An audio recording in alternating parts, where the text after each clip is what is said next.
to learning and to enjoying a game as cerebral as backgammon. But backgammon is also passion. Backgammon is also emotion.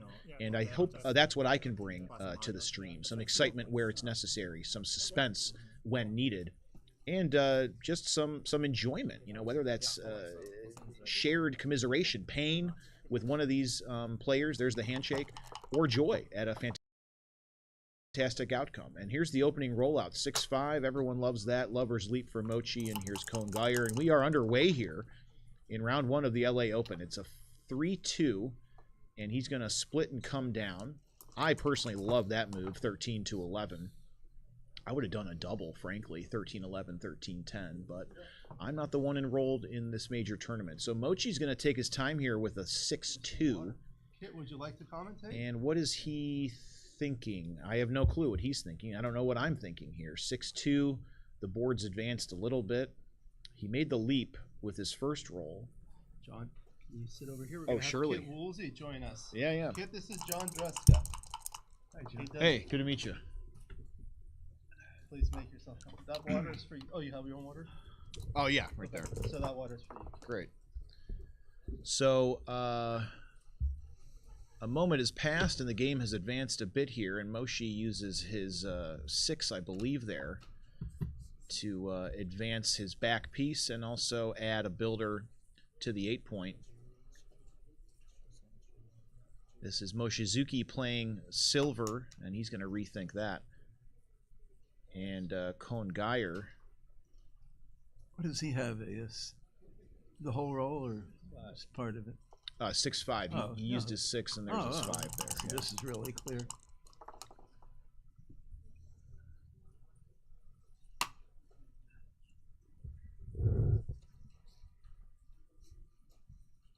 Can't see any. I don't like this at all. I would play 13-10. I think he's got the wrong priorities here. No, this is a sound double. I don't know if it's a take or not, but the double isn't close.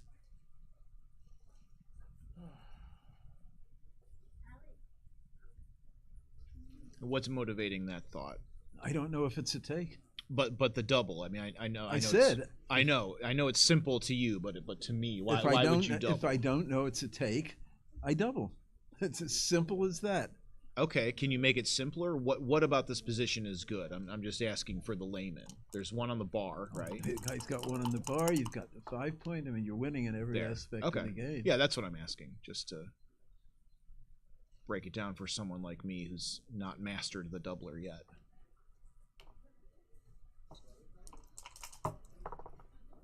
And you went ahead and took it too, so that'll make things interesting. Yeah, it's a reasonable take. I wasn't sure. I mean, he's not too far behind in the race, but the problem is he's got to, put something together, and is in danger of being attacked. What is it? That a 5-2? Yes.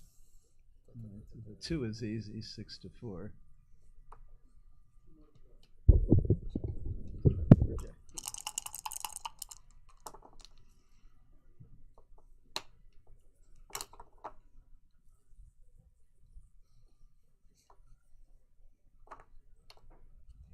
Yeah, this looks right. I'd really just want to stop him from getting in. Yeah. Well, that's the debate. Make the home board point or just move things along and bring a couple down off 13, right?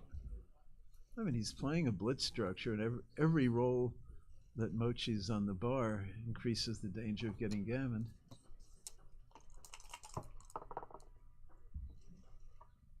That's a good shake. Yeah. Now what else? 2 more. Well, he's got to stay back. So slot the 5-point. Fastest way to make a point is to slot it.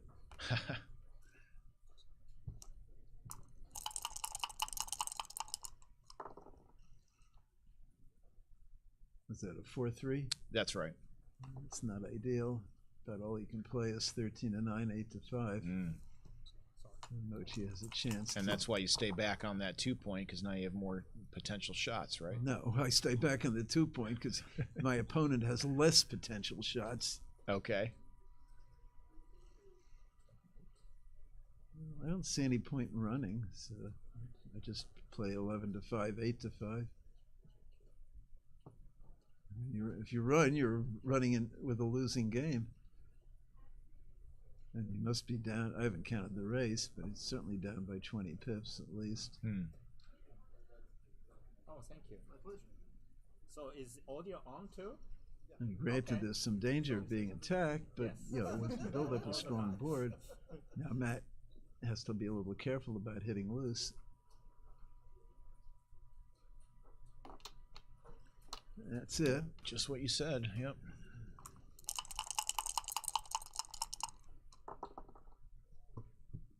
Was it 6-1? 6-1. Yeah, you do it. Make it, right? That's my Yeah. best chance. If you get hit by a joker, so be it. Yeah. 6 or a 5 would be good, depending on the combo. That's less so. So that's the game at this point for Mochy, right? He's that lingering back piece on the 23 point is really his asset. To No, I potentially wouldn't call hit. it an asset. Okay. I mean, that checker's in trouble. Hopefully, he just has to hope that Matt doesn't roll a good number to attack with. What is that? Can you see? Double 3s. So he'll certainly. Wow. No. What kind of a play is that? I mean, he switched. The switch He is must like have heard you. I can hear them rattling the dice on the other side of the wall here. But I mean, the switch is like automatic. I don't know what he was thinking. so he's in with the 5. Play some Slot the 4. 3, or am I way off? No, it doesn't matter much. No, it really doesn't. No, fair enough.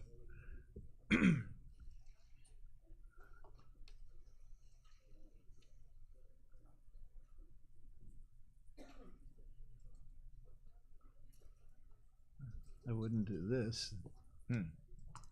I mean, you're wasting gammon pips in what's likely to be a close gammon race.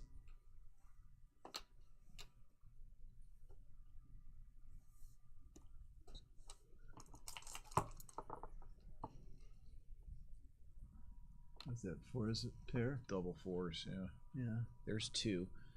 Well, might as well bring him in. So I have a question. This is a position, if I were Matt, I fear whenever I find myself in these positions. Those 2 pieces on the 13 point, you're almost certainly going to leave a shot here. So he still has to hit the shot. With the double 1, maybe not. Okay, it worked out for him. But now he can get in safe for a while, and he's got to feel good about this. He's got the game doubled already, and He's got a close shot at a gammon. yeah, playing with house money. He's certainly going to get in safe, get 1 off, and likely win. But you're thinking gammon. Oh, yeah. Everybody's thinking gammon. That's, But, we're not worried about winning. yeah. You know, if you wind up leaving a shot, that's unlucky. Now this would be an interesting. For me, I always love watching these bear offs, these bear ins, rather than take 1 off the 5 and the 2. He shifts from 1 from his 6 to 4 Well, if point. he That's were- to avoid high doubles, correct? No, it's to avoid any high number. 6-3, 6-4, 6-5. They all leave shots. Okay. You have 3 in the 6 and 2 in every other point. You know, basically any 2 big numbers leave a shot. Yeah. It's not worth the risk. Sometimes before I had some problem where like checkers like end up here and then like Come on. What's he got? 3-2? 3-2. Yeah, rip him off. No, every checker off. This is a close gammon race. I would definitely play this, even though it's more likely to leave a shot.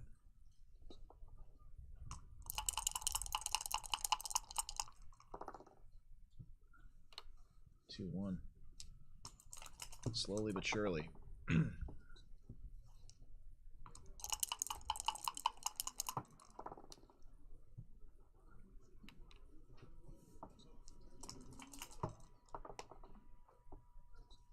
Wow. 4-1 again. Now Mochy's in serious danger. This is of tough to getting watch. gammon. Yeah, this is a masterclass in patience and grace. Definitely here. worth taking the men off, even though it leaves the gap. Oh yeah, no The doubt. swing on the gammon is huge. 6-3, so he's got to go there for Well, hope of Well, a he might miracle get shot, he might right? get a shot. A 3-1, right? Not like Alright, that. That's the scramble to get off the gammon. Yeah, so now, Mochy puts every checker on the 6 point that he can. to really simplify things for someone like me, there's 3.5 rolls essentially for Matt to clear the board unless he pops doubles. I don't know. That's too complicated for me. You're too kind. No, I just bring everybody to the 6 point. What's he got? What's the roll? I think it's 6-3. There is a bit of a glare there. 6-3. Oh, 6 and 3. That seems normal. Yeah. Monitoring the chat here. You know, It says it's Mochy, not Mochy. Okay. One criticism to 0 compliments. Noted.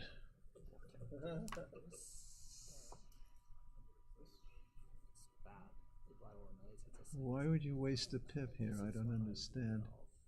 Good news is I already forgot. What is it? Mochy? Chi. Chi. With a CH, just like it's spelled Mochy. I understand. There might be 1 or 2 words that are I mean, pronounced 16 either way. to 10. Mochi, noted. 16 to 10, 8 to 5. Oh no, this can't be right. You've got 3 men in the outfield. You bring 2 men in next roll, and the other one you bring a 3rd man in and take it off. That's it. This is elementary play.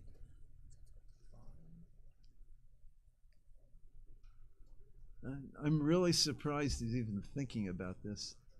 This is not a question of crossovers. This is a question of don't waste pips.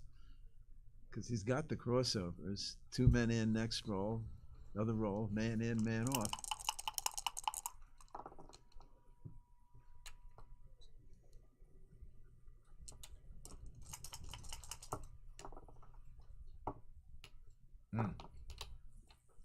Now difficult choice. Okay, this looks. Yeah, you can hear everything. They're about 6 feet away from us. You can hear the dice rattling in the cup through the wall. 3-2. So that's that. 2 points, and we 2 reset. points to Matt. And, Well played. We were talking gammon there for a minute. And, well, the gammon was very close. yeah, Missed by a roll. yeah. And going back to the double, you thought it was a surefire double, and you were a little unsure on whether you would take or not. Correct. Personally, yeah. If I don't know whether I take, then I just double. Let my opponent worry about it. Second game in a row, opening with a 6-5 Lover's Leap. This time it's Cone Geyer who gets it instead of Mochy. You know, John, I've learned more from Mr. Woolsey's writing than from anyone else. There we go.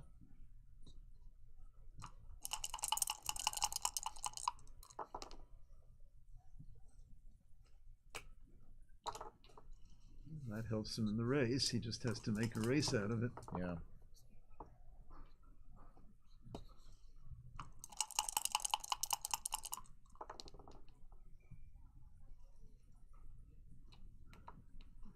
Yeah, you don't want to come up to the 22 point. There you can get pounced on. As long as you can escape with 6s, it's not vital to move off the 24 point. To move the last checker off the 24 point. Mm-hmm.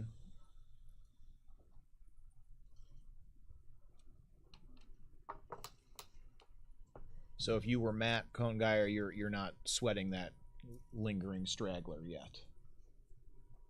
You're not concerned. I'm sweating it. There's nothing I can do about it. Okay. But there's a way out. The bar point is not made. Is that what you're? Am I understanding you? Yeah. Now this is an interesting choice. Considering a hit. Well, the argument for the hit is that your opponent doesn't get to get away in one roll. Yeah. Still thinking this over. Making the 5 points pretty strong. Yeah, he doesn't mind slotting the 2 point. I mean, there aren't very many hit and cover numbers. And if you get hit without getting covered, but this probably makes more sense.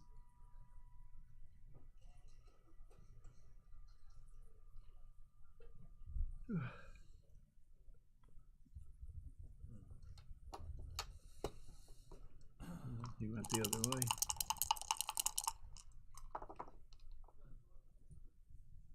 What is it? 2-5. 2-5. 3-2. Oh. Huh? He played a 2 and it looks like he was playing a 3. So Yeah. 3-2. Oh, 3 is very ugly in this position. You really hate to strip the 6 point, but he didn't have any good alternative.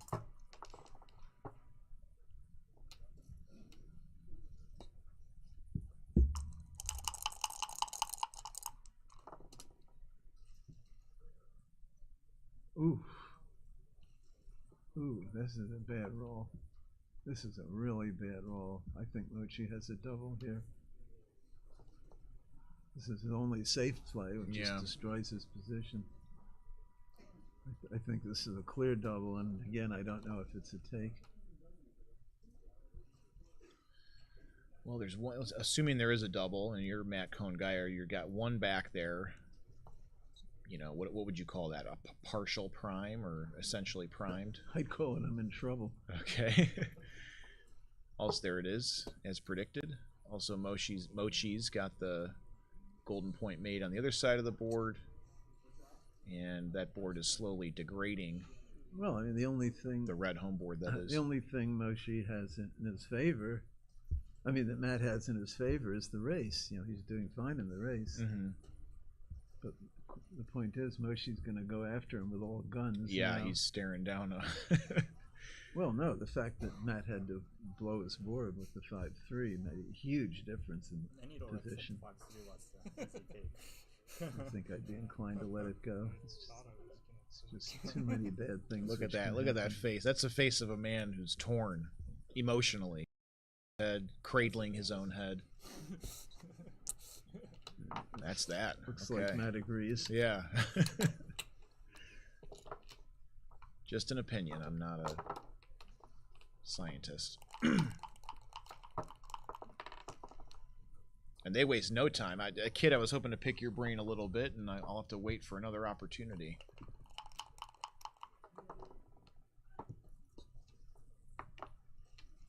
Six 4 was that roll.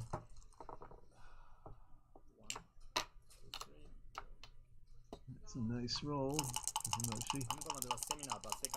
Yeah, I would have done that too. It's something decent. Just for the record, I would have done the same thing. Oh, I'm not sure about this 5-4. I think you might want to stay on the 4 point.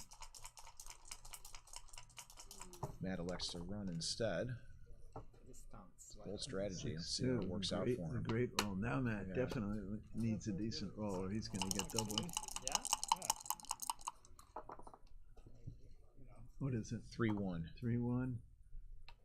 It's a decent roll, but I don't think it's good enough to stave off the cube. But it's still a take. So what looks and I know some of these answers, but I'm asking to maybe elucidate our audience. So Mochy's got a bit of a prime there, hugging the bar. There's no homeboard development for Matt. Well, Mochy's just winning in every aspect of the game. Right, but specifically, what are those aspects? The aspects are he's ahead in the race, he's got a better board, and he's got fewer men back. Okay, so the better board. And again, I hope I'm not coming off as a better structure. Insulting here. I just, I'm learning and also want to simplify things. The better board is the 5, 6, 7 point made with some spare pieces for potential hitting or making of more homeboard points, right? I don't think this is a thought here. He's also got a shot at that blot on the whatever that would be. Yeah, he's got a shot at the blot on the 9 point, whatever you want to call it. He does not double. He didn't double. But he rolls double 4s instead. So yeah, maybe he knew something we didn't. No, he didn't know something we didn't. He might have. What? Maybe he had double 4s cocked and loaded. I don't know. No, of course I'm fooling around a little bit, but no. The point is a triple hit.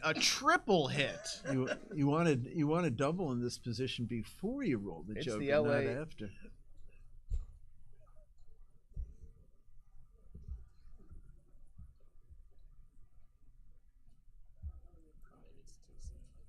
Yeah, I think I'd play 13-9 with the other one. They're just a bit short in ammunition.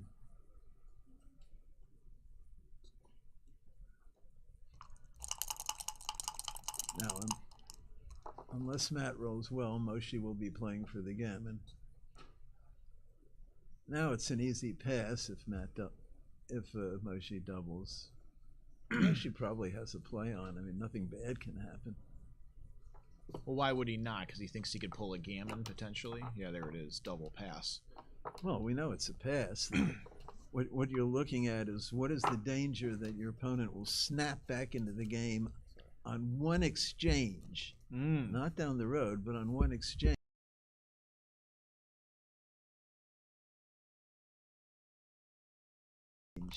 Because if that's very unlikely, then you might as well play on. It's a free roll. Because he'll always be passing regardless. So, all right, I like that. Thank you for that. So yeah. That's a quick little tidbit of backgammon wisdom with regards to the game within the game of doubling, courtesy of Kit Woolsey. Okay.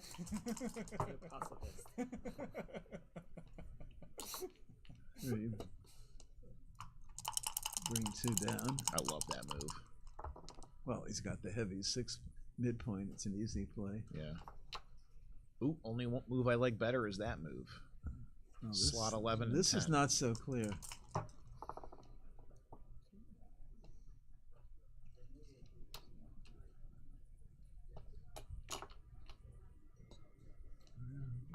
It's debatable. He's leaving himself a strip position and 2 indirect shots when he could have made the 9 point and had a flexible and solid position. How would you play the 6 if you made the 9 point? What? If you made the 9 point with the ace, how would you play the 6? Slot the bar? You're talking about the 6-1? Oh, maybe. Oh, okay. Maybe it didn't work. Maybe I didn't see it right.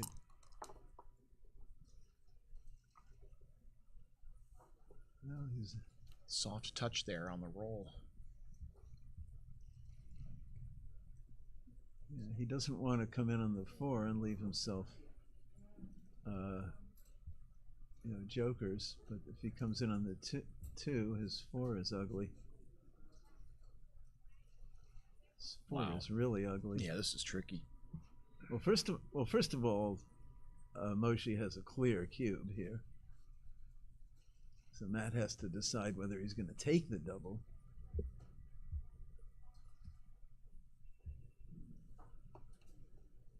Ooh, stack him up.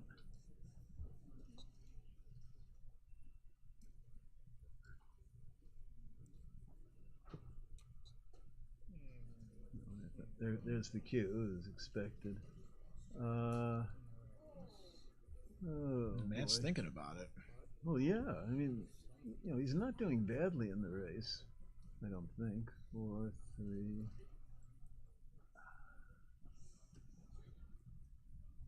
I wouldn't hesitate to call it a liability, but really the only thing that's not really in Mochy's favor is the 1 piece back on the 24 point, right? He's got ammo nothing's in Mochy's favor. I mean, everything's in Mochy's favor. He takes it. All right, we play on. 5-4, so 5-4, he's got those 2 on the 9 and 10. You can hit the indirect shot, or you can hit point on his head. Oh yeah, there you go. I would have gone the other way, I think. But I'm not sure. And hit there on the 15 point down Yeah, there? I think so. Run and hit, yeah. I mean, the problem with this play, it's great in that it makes a 4th innerboard point, but it strips a lot of the attackers. And, sending a 2nd checker back, yeah, there's a danger that the opponent might anchor. But it also sends a 2nd checker back. Yeah.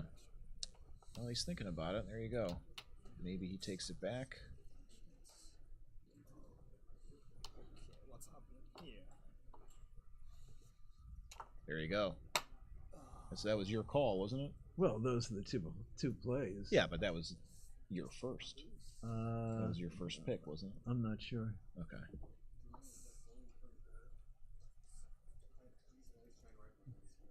Yeah, I think I would have gone this way, but I'm not sure.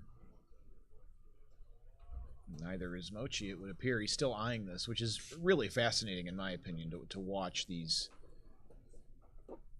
greats of the game, certified masters. There you go. He hits after all.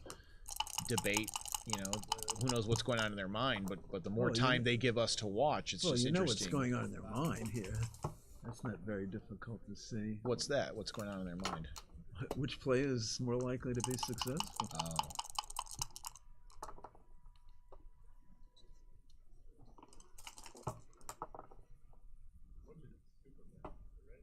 Super duper grandmaster. Not just the I grid. think you come. Was that 6-2?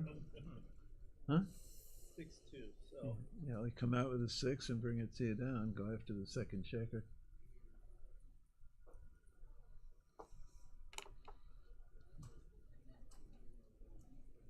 Oh, if you're playing this 6, the 2 is trivial.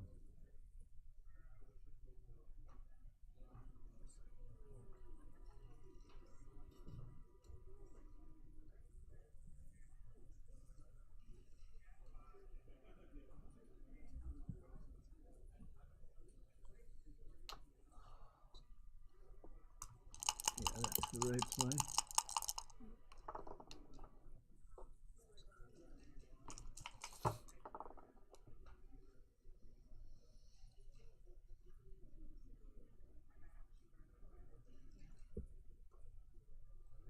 I think you just make the 8 points just so you have it. I'm sorry, the 9 point. It's like 13 to 9, 11 to 10. It's another builder for the 4 point also.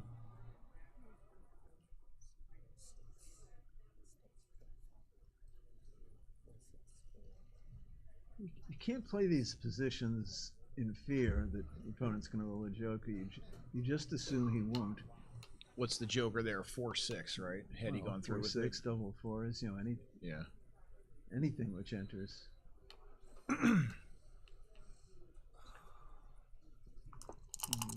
You just got to put your men where they belong.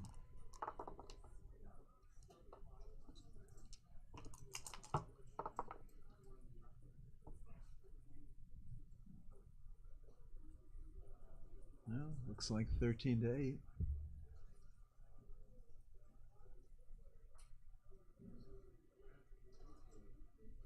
No, Yeah. I've been told by the internet to just shut up, so. full rotate.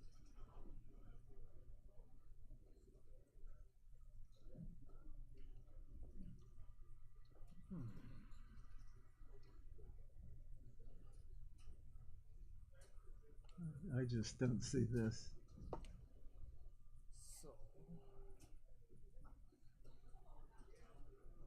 What would you suggest? Come down off the 13 Yeah, again? the 13 to 8. And what about the?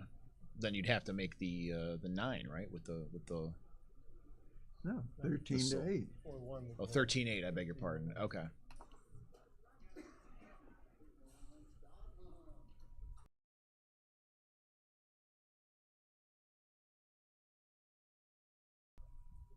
Now you said a moment ago you can't play with the fear of your opponent popping their perfect joker, right? Right.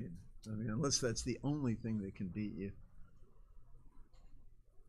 Which would not be the circumstance here. Mochy apparently in pretty good control, correct? Oh yeah, he's in great control, but he wants to complete the closeout. okay. Oh, sorry. Yeah, it's possible.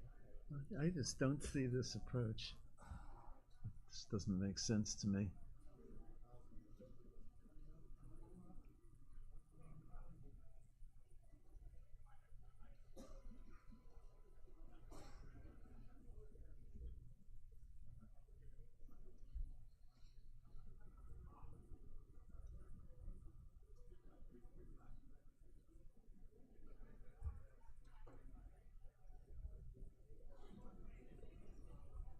Very deliberate. Alright, I don't know.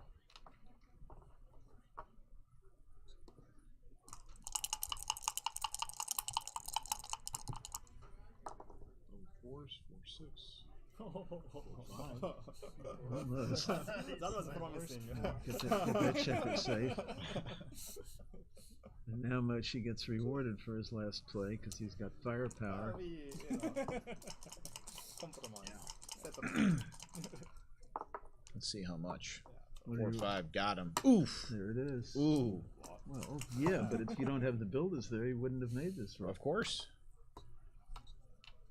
And notice he's not worried about double 6s. That's a very minor issue. what he wants to do is play smoothly. The gammon race is fairly close. He's a favorite to get a gammon, but it's not overwhelming.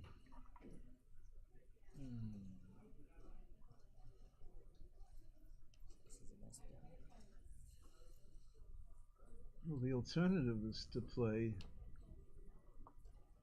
a 9 to 8 and 6 to 3.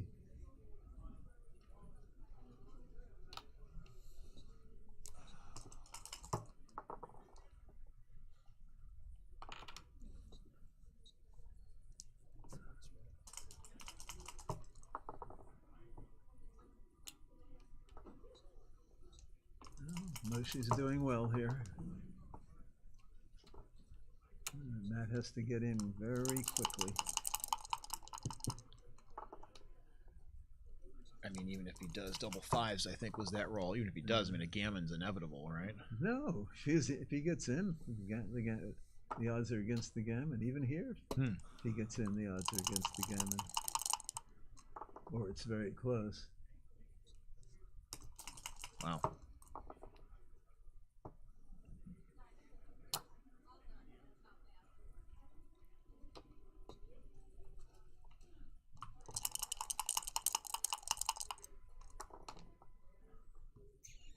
Six, 4. In with the 6 and bring a 4 down. Looks normal. Diversify, diversify, diversify. And every checker to the 6 point.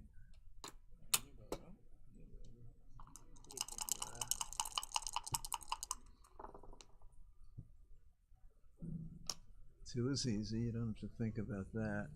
I would have played 19 to 15 for the 4. I don't want 2 checkers in the same point, but it's probably not a big deal.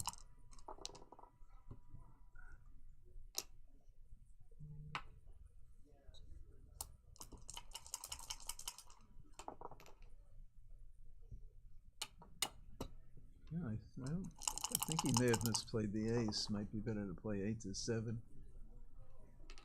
I didn't see how the gammon looked.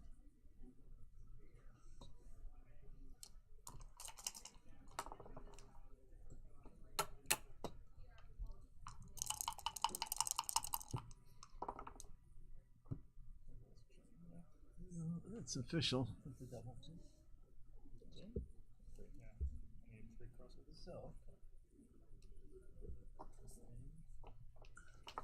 That's that. Let's rotate John if you want to monitor the chat. I'll switch with you. Sure. That's okay.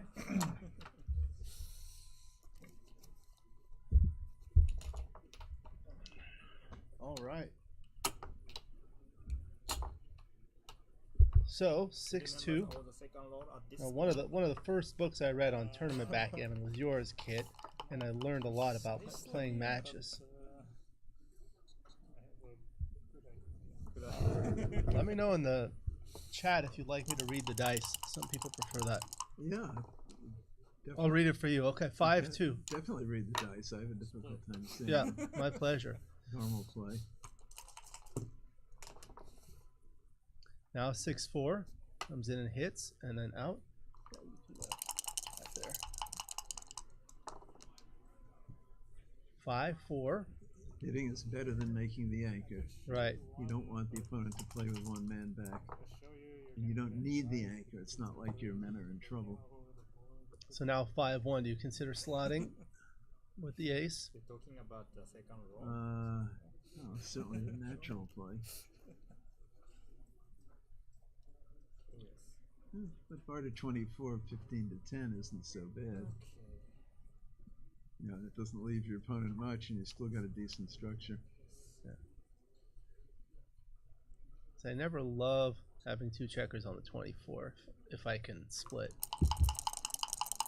Well, I mean, yeah, if your opponent has his bar point, yeah, you need to split. But when your opponent doesn't have his bar point and has a stack on 6 and 8 points, you want to grip the 24 point usually. 4-3. Okay, so you can hit or you can make the anchor. Here I would make the anchor. He may be doing that. He usually looks at a second best play first. Huh. You haven't noticed that? No. Yeah.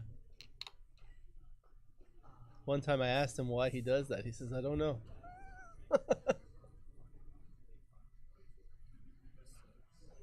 Well, no.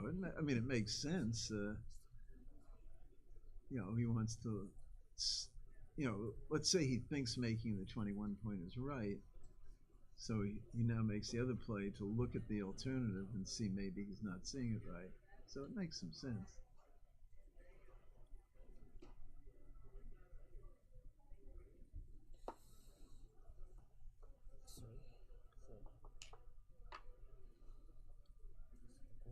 With Matt having the stronger inner board, I think this is a bit too loose. Right. If Matt didn't have his 5 point, then I would like this play. And you have 4 blots scattered around the board. And it's not likely to be an accident, but it can happen. One of the things I find is like when you have a lot of blots around, okay, you get one hit, and then sometimes they hit more blots while you're still on the bar, and then you run into trouble.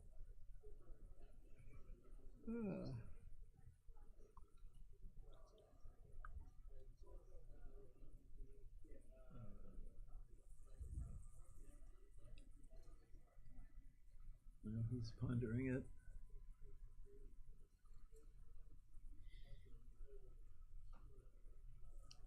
This is how he gets low on time. No, he doesn't. Low on time is meaningless. Really, it is. Well, if you have some tough decisions in the last game and you're low on time. So you make one. Yeah. You know. You know, I mean, usually if you think about it all year, you're not going to see anything different anyway. You started playing before they used clocks. Were there ever any people that played really slow? Oh my God, yes. That's why they have clocks. Yeah. You have these ridiculous 15-hour matches when somebody would be an asshole and take 5 minutes to play an opening 3-1. 3-1. Don't laugh. I saw this happen. Really? Oh, yeah. What was he considering? No, he just wanted to be annoying. Oh, just intentionally being annoying? Well, obviously. Oh. Was he losing the match or something? Sometimes people get I don't know. You don't know. So here you can hit twice or you can run out.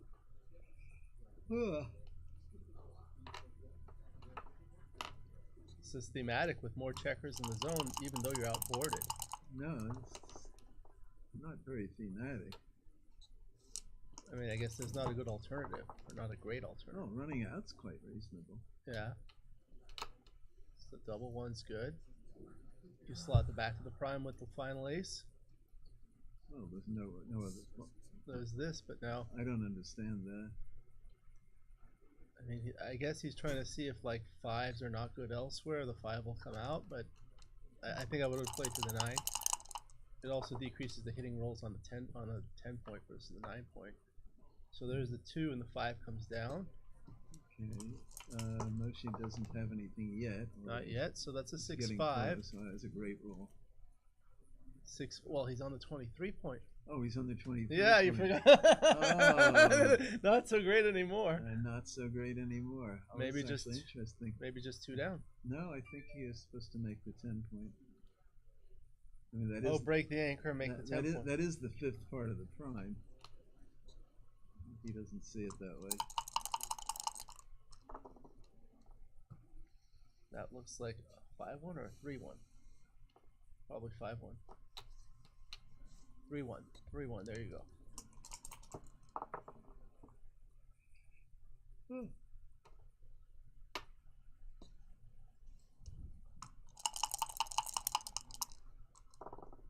That needs to not flunk here.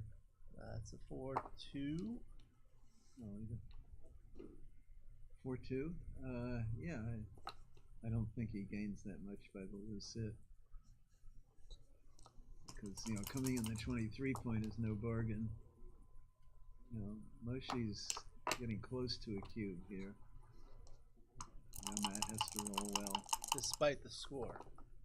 The score doesn't matter. 5-3. Well, that's rolling well. Guess it's just 13-8. You want to play 6 to 1?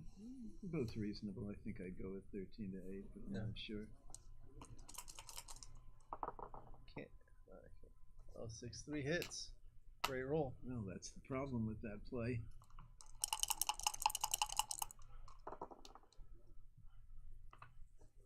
That looks like 3-2. Yep, has to do this.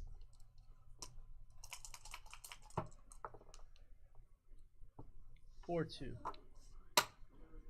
And you can anchor, you could lift. This looks pretty right. I agree. No flunks here. Uh-oh. Here comes the cube. Dum dum dee dum. However, I do think it's a take. The reason it's a double is because if you escape one back checker and your opponent doesn't come in, then I think you would have lost your market by a fair amount. So you always say, is it a take? That's the first question I ask. Question. 2-1.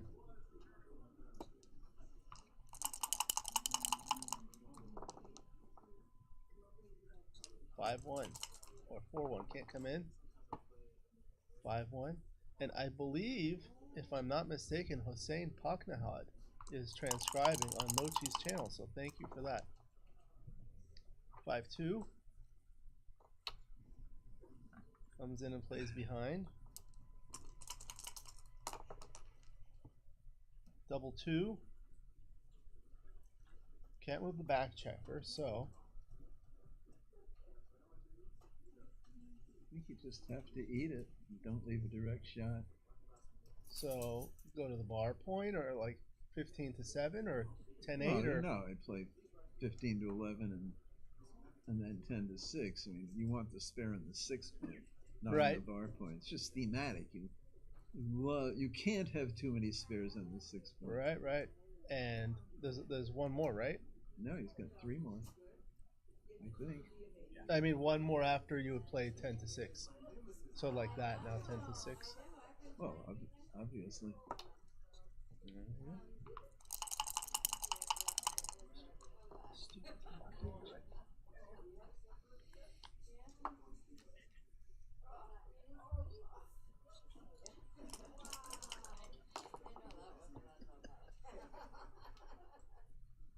Is that 4-2? 4-2, that's right. Dice on checker is legal here. Yeah, that looks like 11 to 5. I didn't see any other play.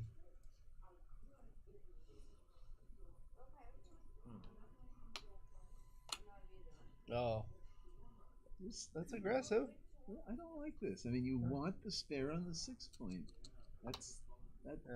That spare will help you in the future to swallow bad rolls. That's right. I remember you were talking about that last time you played against Matt on the channel. She doesn't like double five. She doesn't like the I like these two are very good friends. 5-2. No, I don't like it either. So that's what you wanted to swallow. Yeah. In part. Well, you don't know what you're going to roll. Right. But the checker on the 6 point can handle more numbers. Now steps up to mobilize that so he can pop out with a 6. Yeah, it's not worth staying back in the 23 point Right. here. 4-1 comes down. So now looking for a 6-2. Looking for a 6 anything. 6-3. Close. That's a 6 anything. All right, so now he's not going to be forced to crunch badly. 5-1. So 6 to 5 or 5 to 4. 6 to 5 feels right.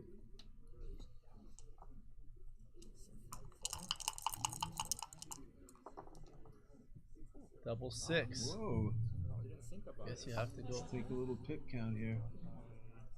What's that? 55.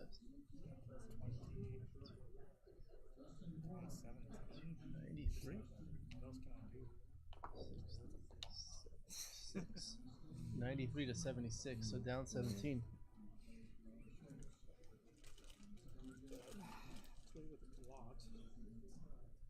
Well, the problem is if he doesn't run, you know, he's going to be forced to mess up his entire position. And what's he going to do next turn? I think he just bolt for the heavens. They play 21 to Just showing. it's like 22 to 16. Oh. He's showing the dog. Oh, that's his dog. That's Matt Congire's dog.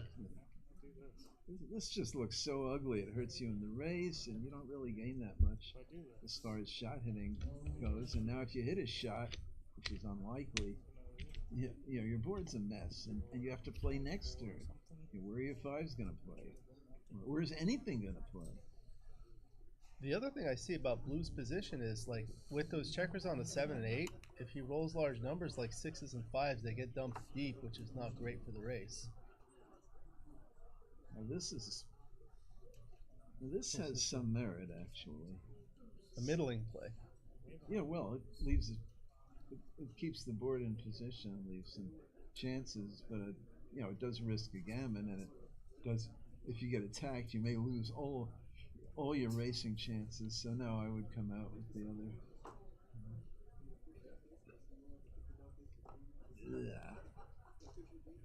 Ugh. Oh. You don't like this one. Oh, this just turns my stomach. I mean, Even he's laughing. I thought it was Might be the my worst. best. Could be my worst. this is aggressive. It's like one. he's going for the middling option. Well, no, I mean this isn't middling. You're going for a shot. But Yeah. you're risking getting gammon. I guess middling between keeping the anchor and coming out with both.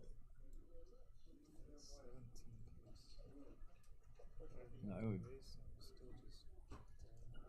I would come out. I think the gammon risk is too great, and the risk of losing your chance of winning the race is too great. 6-4. See? Okay. So that's the 6 that went deep. Not a huge deal. 4-1.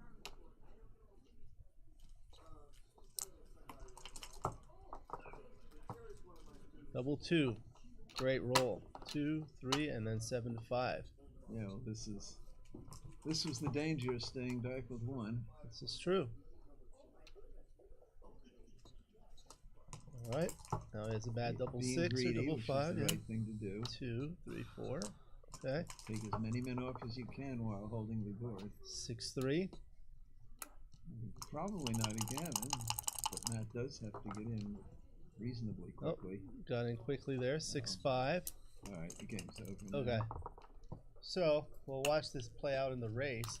But earlier this week, Matt and Mochy played in the finals of the Mochy Millions. Did you hear about that or watch it? I watched some of it, yeah. Yeah. What do you think about that Mochy Millions format? I'm not sure I understand it.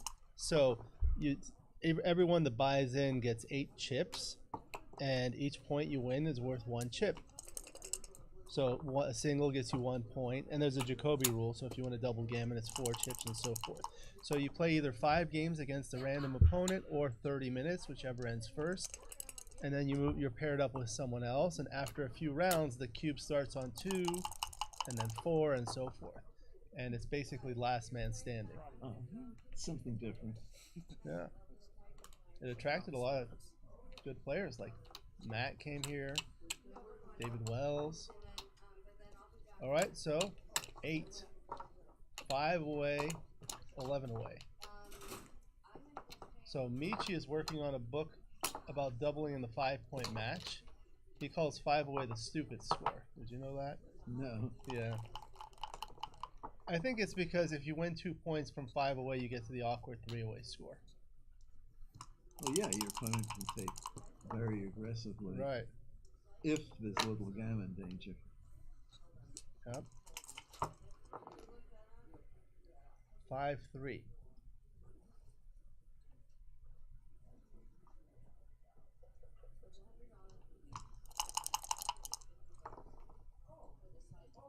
Five one for Matt. Looks like you just make the bar point. Make the bar point. You don't see much else.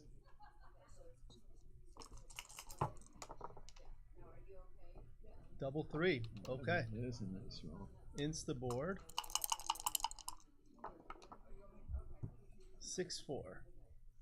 6-4. So it hits on the outside. It hits, yeah. This will keep Matt in the game for a roll. Yep. He does have good 6s from the bar. Not one of them. So you make the bar point and split, or make the 22. I think about this a lot.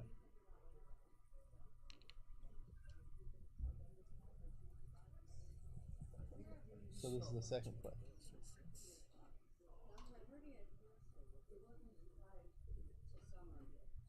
And he risks getting, pounded on. And the question is, well, making the bar point is obviously an improvement over having the 8 point with the opponent being back in the 24 point, but the opponent has only one checker back in the 24 point. So it's not the same improvement as it would be if your opponent had 2 checkers on the 24 point. But with this triple split, if you get pointed on, you're going to have a lot of return shots with a stronger board. Well, no. If your opponent rolls double 4s, double 5s. Oh, yeah, those. You're like not double, going to have diddly. But I was thinking about like 5-3 or something like that. No, I'm not talking about those. And when your opponent has that stack of checkers that Right. looking for a place to go, you really don't want to be triple split, with 3 blocks. Bill Roberti calls this the McGreal split. 6-4. 6-4. So he can come all the way out or make the 9 You point. can't go all the way out. Oh yeah, it's blocked. That's right. Yeah, well, He just made the bar point. No, he made the 9 point. No, Mochy just made the bar point of the previous roll, which made a 6-4 block. What do we got? 6-2. 6-2. So pop out No. or Not- anchor and come down. Yeah, I think so. Come out like that. That duplicates a lot of 3s. I'm not worried about duplication. I'm worried about avoiding Getting pounded. getting pounded. Yeah, I mean, the timing's in his favor. I don't think he really needs to do this. Going for it.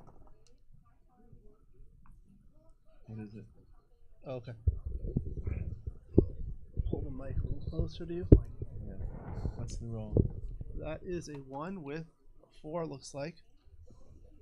Huh. Can make the 5 point. Yeah, I think so. And sometimes the other guy doesn't roll a 5. Happened once. I was looking for a 6 now here. Or 6. 6, or yeah, whatever. 5-3. whatever The it hard is. way. Yeah.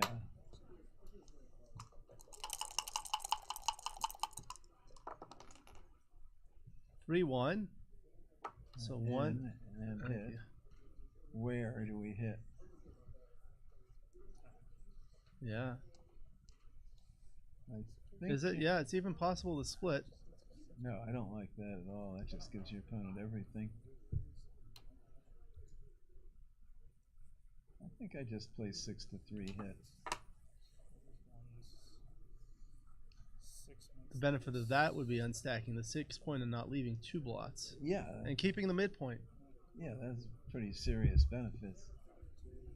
I can't see playing 24-21. It's just open season for your opponent to play his whole role.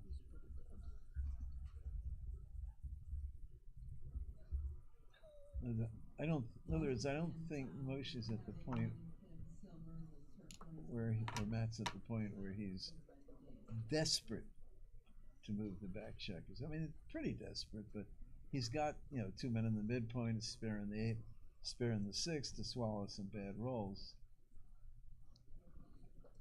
Did you ever see that video that Mochy gave the seminar about gravity? How you really want to get the back checkers moving when the midpoint is stripped.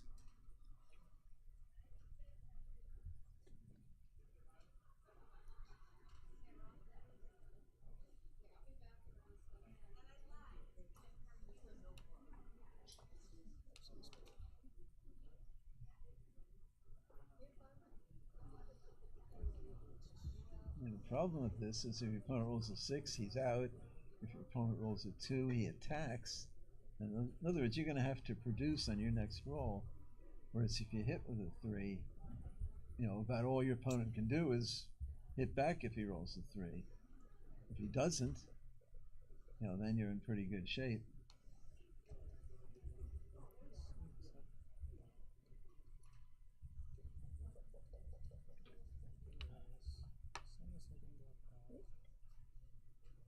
This doesn't feel right to me. The reason is that Mochy has 3 men on the midpoint, so we're not doing well in the priming battle.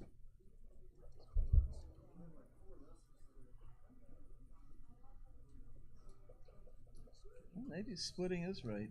I know.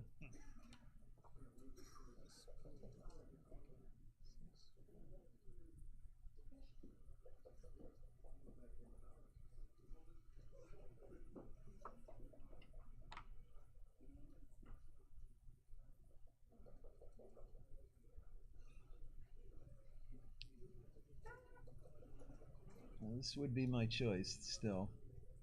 I mean, it unstacks the 6, starts a key point, puts the opponent on the bar. Funny things can happen when your opponent's on the bar, even if when you only have a 2-point board. Does the score make you favor this more, less, or No, doesn't matter? Just try to find the right play. I don't see how the score matters this play. So you'd make the same play if the scores were reversed. Yeah. 6-3. What a great roll. Nice roll.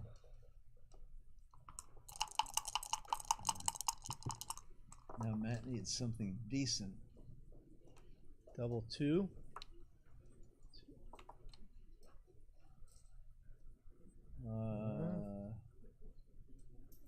Yeah. You can make it, or you can step up. Yeah. Stepping up could be right.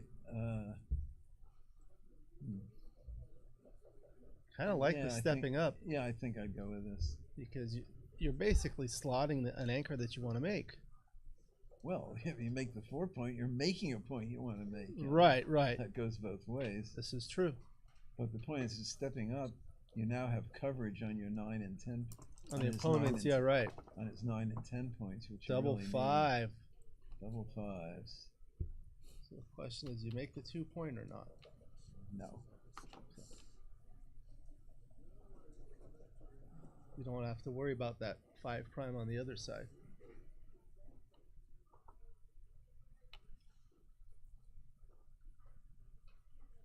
Well, I would make the 8-point.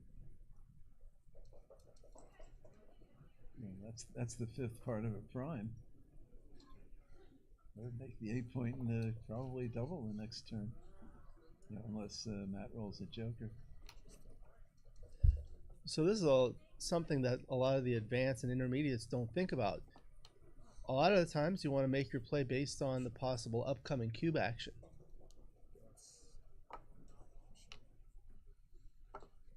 So now he's looking at the aggressive play.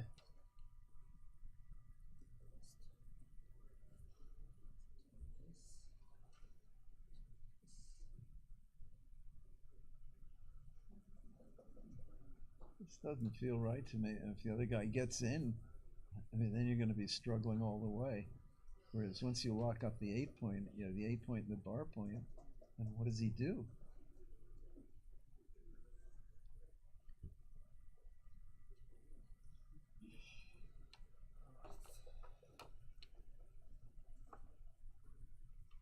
That's much better.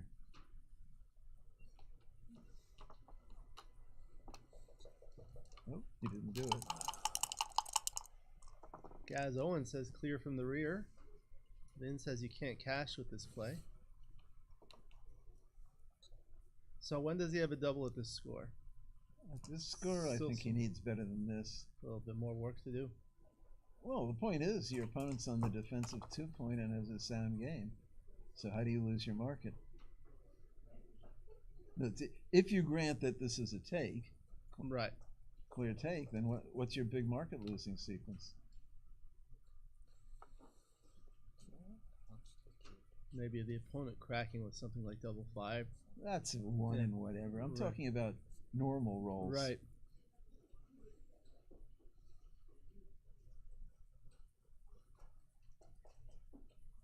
So he's considering leaving those blots on the outside because of Matt's blot on the board.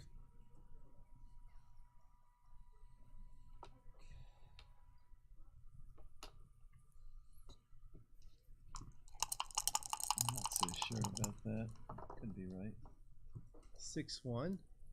6-1. He has to make the 2-point. I think. I guess he could pop out. Actually, I guess he has to. Yeah, he has to pop out. Yeah, otherwise, it's like, what are you gonna do next? Yeah. Well, whatever he does now, I think it is a cube. Score or no score. So if he does this, he's running out of timing. If he does the other play, he's leaving a triple shot. Triple shot doesn't matter. I mean, particularly since if the triple shot gets hit, that means that Mochy isn't making his 4-point, which is what the game's all about now. So yeah, I think this is really clear. I mean, the point is this. You know, Mochy's threatening to make the 4-point. If he makes the 4-point, you know, he's got a, you know, power position. But by popping out, Mochy can't make the 4-point without, you know, a disaster. It's a distraction play. Oh yeah, I mean, plus this is not making your points in order, just all the bad things in life. That's it.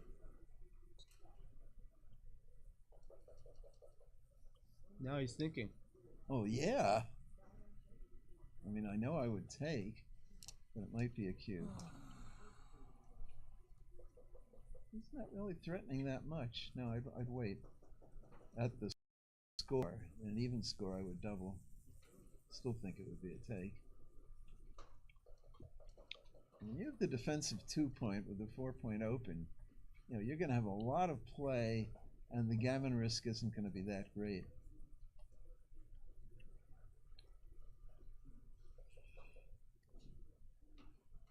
We've got 88 viewers right now. Only 20 likes. Let's all smash the like button, please.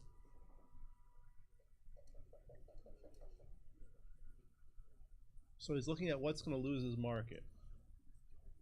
Well, first he has to decide, is it a take? Let's start with that. I mean, if he's not sure whether it's a take, then you just send it over. Do you think if he decides it's clearly a take, now he has to look at market losing sequences. Do you think he's thinking whether it's too good or whether it's a double? No. So it's not even close to too good. I mean, the other guy's got an anchor. You're not gammoning him. I mean, you might, but it would take a lot.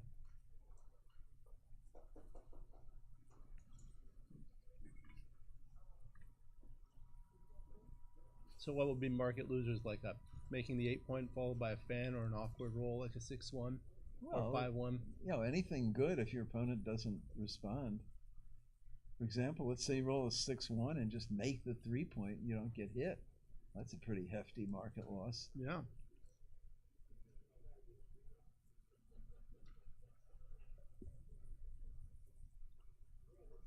A lot of the novice players don't consider the second half of the sequence as part of a market losing sequence, but it's a sequence of 2 rolls. Oh yeah. In this position, it's more a question of, oh, there you go. This board reminds you of heroes. That's he grabs it. Easy take. That's right. 4-2. 4-2. Huh. So I guess it's. Are you going to hit or are you not going to hit? And if you're not going to hit, then what are you going to do? Well, you have to hit. I mean, if you don't hit, you're leaving a direct shot. Yeah. So you just play 11-7 and eat it. I don't even see plan B. Yeah. When you can't find plan B, go with plan A. 4-1.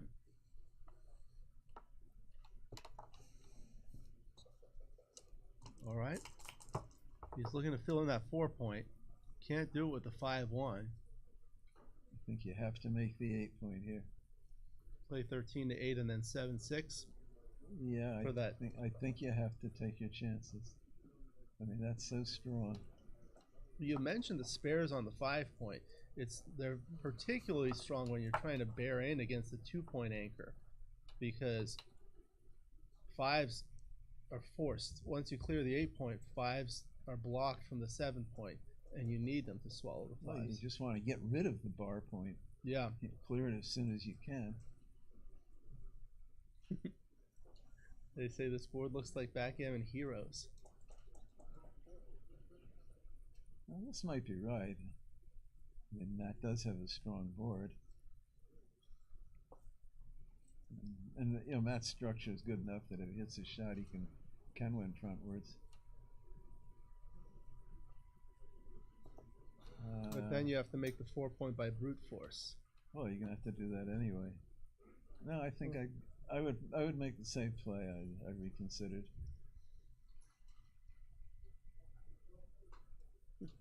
The 8-point actually isn't that important.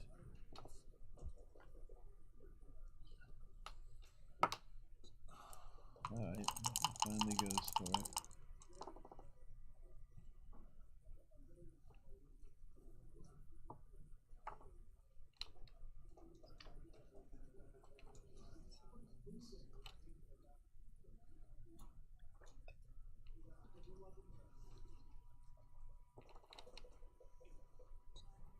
Might as well. Ooh, the full prime. Yeah, you just do it. It's very unlikely to lose the priming battle. Even if you get hit. If you get hit.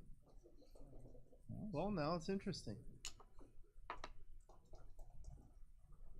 Well, I mean, you've got a full prime and he doesn't. You're on the bar, so 25 out of 36 times you don't play.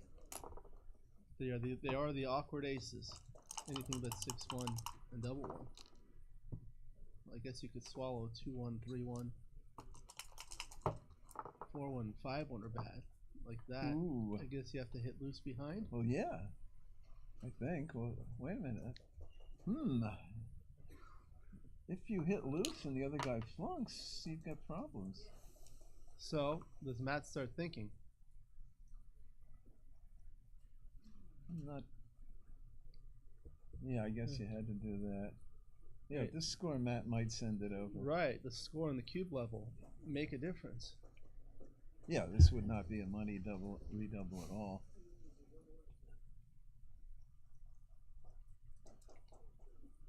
So you don't have a lot of value of cube ownership holding a 4 cube at 5 away. Well, no. You're never going to be redoubling unless it's a straight race where you're a million miles ahead. But that doesn't mean you can't win without doubling. But that's certainly a factor that Matt's thinking about. No, he's thinking about the market losers. Right.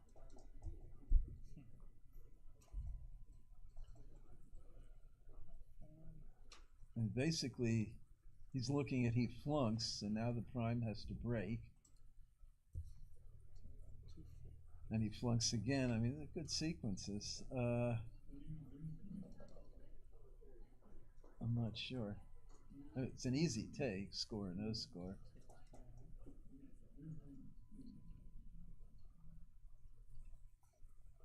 Yeah, these prime versus prime games often wind up with big cubes. Right.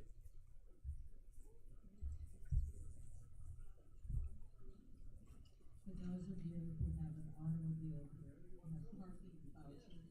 I think he's supposed to wait. I mean, the problem is if he enters, his game goes kaput.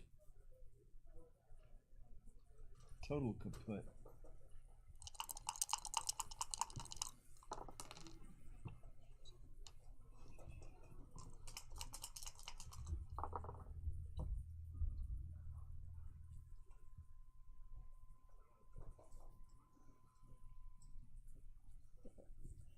So now it's What's going on here? he has a 5-3 to play. Who does? Mochy. Oh, Matt flunked. Yes, sir. Well, what choice does he have? Oh, no, I guess he has a choice. He can break the 8-point. He can break the 8-point, or he can cover. I guess you cover.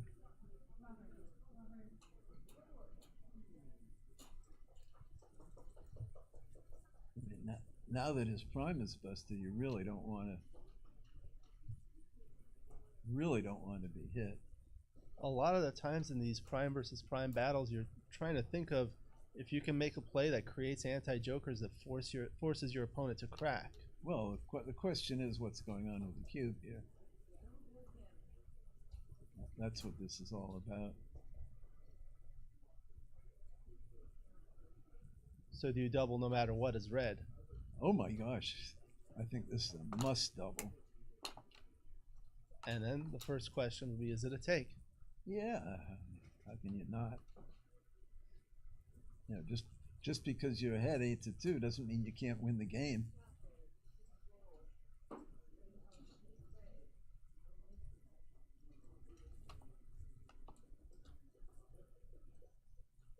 His time is getting low. They're noticing that on the chat. Down to 2 minutes and change. Oh, he's got 2 minutes left. What's the problem? Well, Matt's 11 away, so there may be many games left. So what? Gigi Goyette says very low. Kid Huh? says, so what? You think these guys can't play an 11-point match in 2 minutes with the time delay? They can. Anybody can.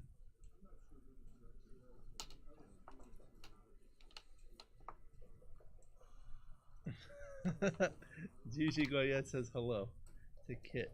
Oh, hi, Gigi.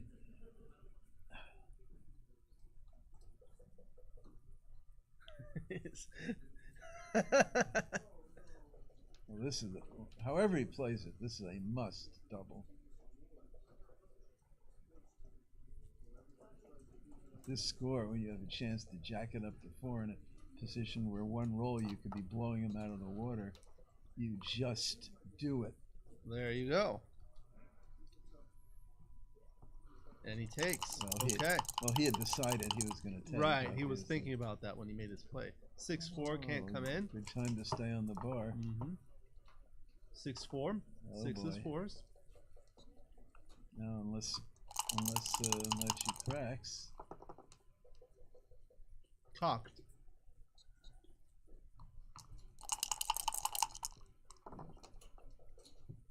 Two 6 from the bar. Ooh, there's a roll for you. Well, that pretty much locks up the game. 4-3. Ugly.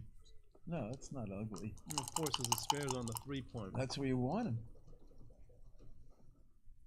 I mean, your plan is to clear the 6 and 5 points and have spares on the 4 and 3 points to swallow the bad numbers. That's what you want. I guess he would have liked the double 6 better, where you don't move. Well, yeah, but yeah. So that's a 5-1. What, red is 5-1? Yeah, it's got to be right to come out. You don't want to risk cracking.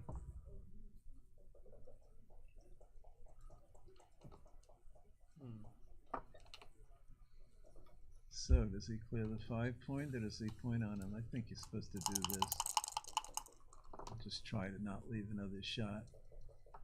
6-1, staying That's back. Well, getting into double 4 range. Yeah.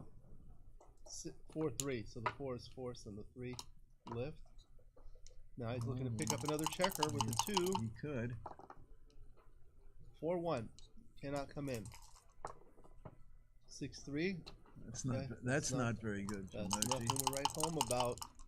If he hits, he should break the bar That's point. a 2-1. 2-1. He should play 7-6 without even thinking about it. You just do it. With the goal of closing him out. Oh yeah. Yeah. I mean, the roof would have to cave in to lose the game now, and you're going for the gammon. This isn't even close, I don't think. It's like it isn't. They say in the Nike ads, just do it. Just do it, that's right. I'm old enough to remember that. 6-5, perfect. And he gets rewarded for that 7-6 play. That's right. Amazing how that works.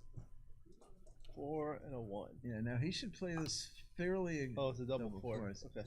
He should play this fairly, quite aggressively, actually.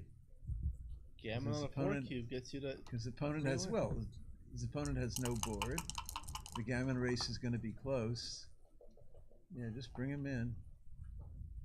Don't worry about safety. He wants to take as many men off as he can while maintaining the closed board. Perfect.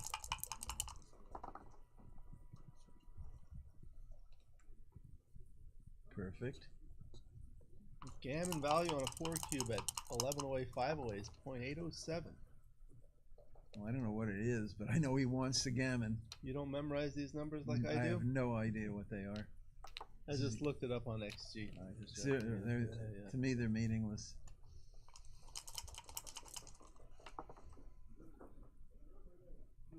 Ooh, got one in. Now he's a favorite to get off. 6, and the other number is cocked. It's cocked, yeah. 5-1 clears. Yeah, but he has to play safe. And that may cost him a roll, depending on what happens. 6-4. All right, so now he's a favorite to save the gammon. Oh, he's a big favorite now. He was a favorite even if he flunked.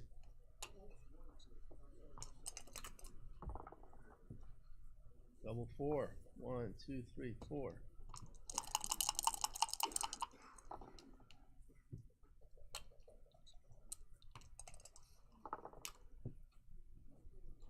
Three and the 2, it looks like.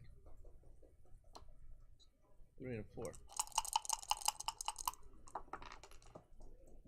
That's cocked. Doesn't matter. Everything gets him off. So, 4 points. Gets him to 8-6. 7 away, 5 away.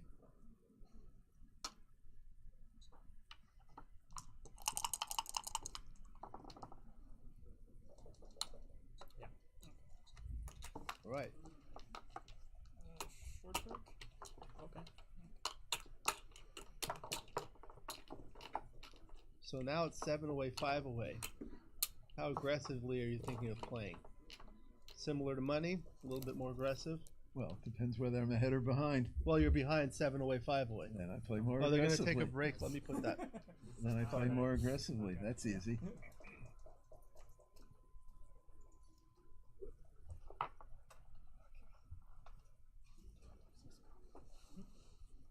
Dog wants to go. Let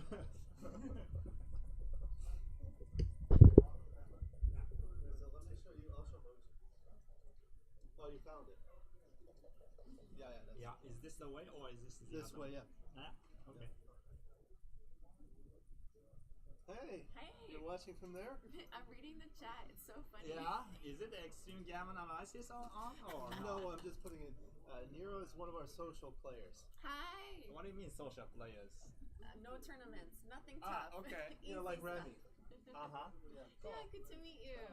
I was like, who's Mochi? That's such a cute name. I love Yeah, it. like a mochi ice cream. Yes, Yeah, and yeah. just like the mochis. Those are my favorite. Did you hear the story about last year? I took Michi to a restaurant called Michi's Japanese Kitchen. Yeah, you told me the story. Yeah. So yesterday I saw him. I said, "What did you do for dinner?" He said, "I went to a sushi restaurant." I said, Yeah. "Was it open?" Well, So did somebody check the cube action some Not stuff? yet, but I think Hossein is transcribing. Sure. We'll look. I have XG. Did you see the XG version of the board? No, I'm fine. No, Rain made an XG version of this type of board. Yeah. Yeah. Anyway. Do you need water or anything? No, it's fine. It's just fasting. It's interesting. Let me go the same. Is it allowed to check the position between like? I know nothing. I'm just here to hang. I think some rule doesn't allow it. Oh, are you in the actual tournament? Yeah, I'm in the actual tournament. Oh, okay. Yeah. Okay, cool. This is actual tournament, doesn't it look like actual tournament? Oh, well, I don't know, because it was in a separate area, so I was like, I don't know. This is the VIP area. Oh, I see. Is it allowed to check the position between the breaks or not? I don't know. You're too curious. No, some country allows it. Like Japan, it's okay to check the position between I the think breaks. here it is. It is okay or not okay? I think it's okay, but I don't want to do it on the stream computer. Right. Oh. Do you live in Japan? Yeah, Cool. What city? Tokyo. Nice. Mm-hmm. I haven't been, Yeah. but it's on my list. So it's 5 hours, 7 away. All right.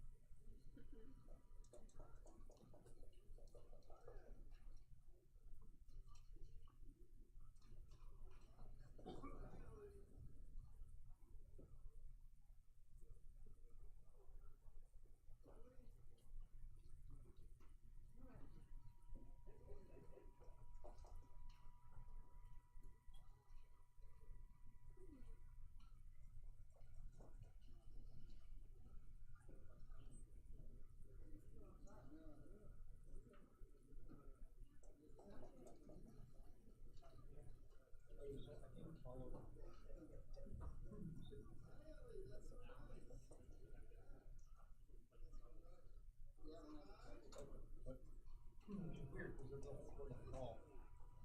Sometimes it works that can make it right much more technical. But the bottom line is they're going to be done there in the car, right? Oh, sweet. Okay, great. So, because sometimes you're there and then all of a sudden you're like, no, you got to come back tomorrow. You have to do that. Then I have to go down to the enterprise, like right down the street from the block. Anyway, okay, so that's great. So, what do you mean by the other device?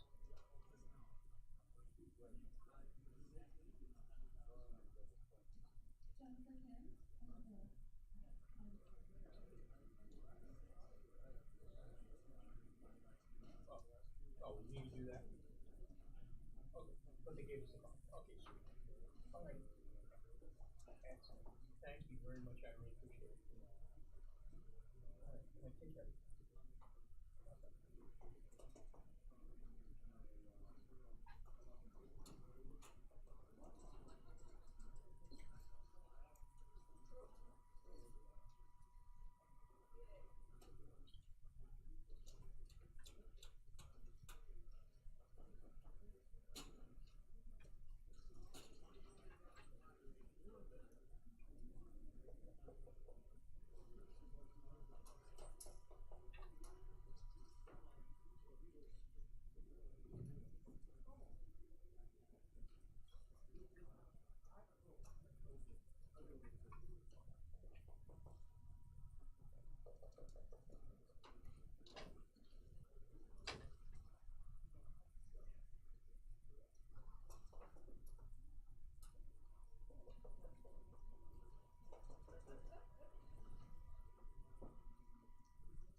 All right.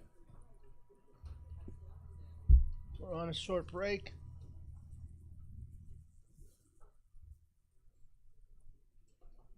Who's playing? Mochy and Matt Congayer. Oh, Matt must have just won a gammon. Uh, Double gammon. he won 4 points. Are we live right now? Are we on? Yeah, it's Oh. live. Let me just double check this because not loading on my end. Hi, John. How are you doing? Hi, Jeff. Hi. How you doing, Frank? Doing well. Yourself? Good, thanks.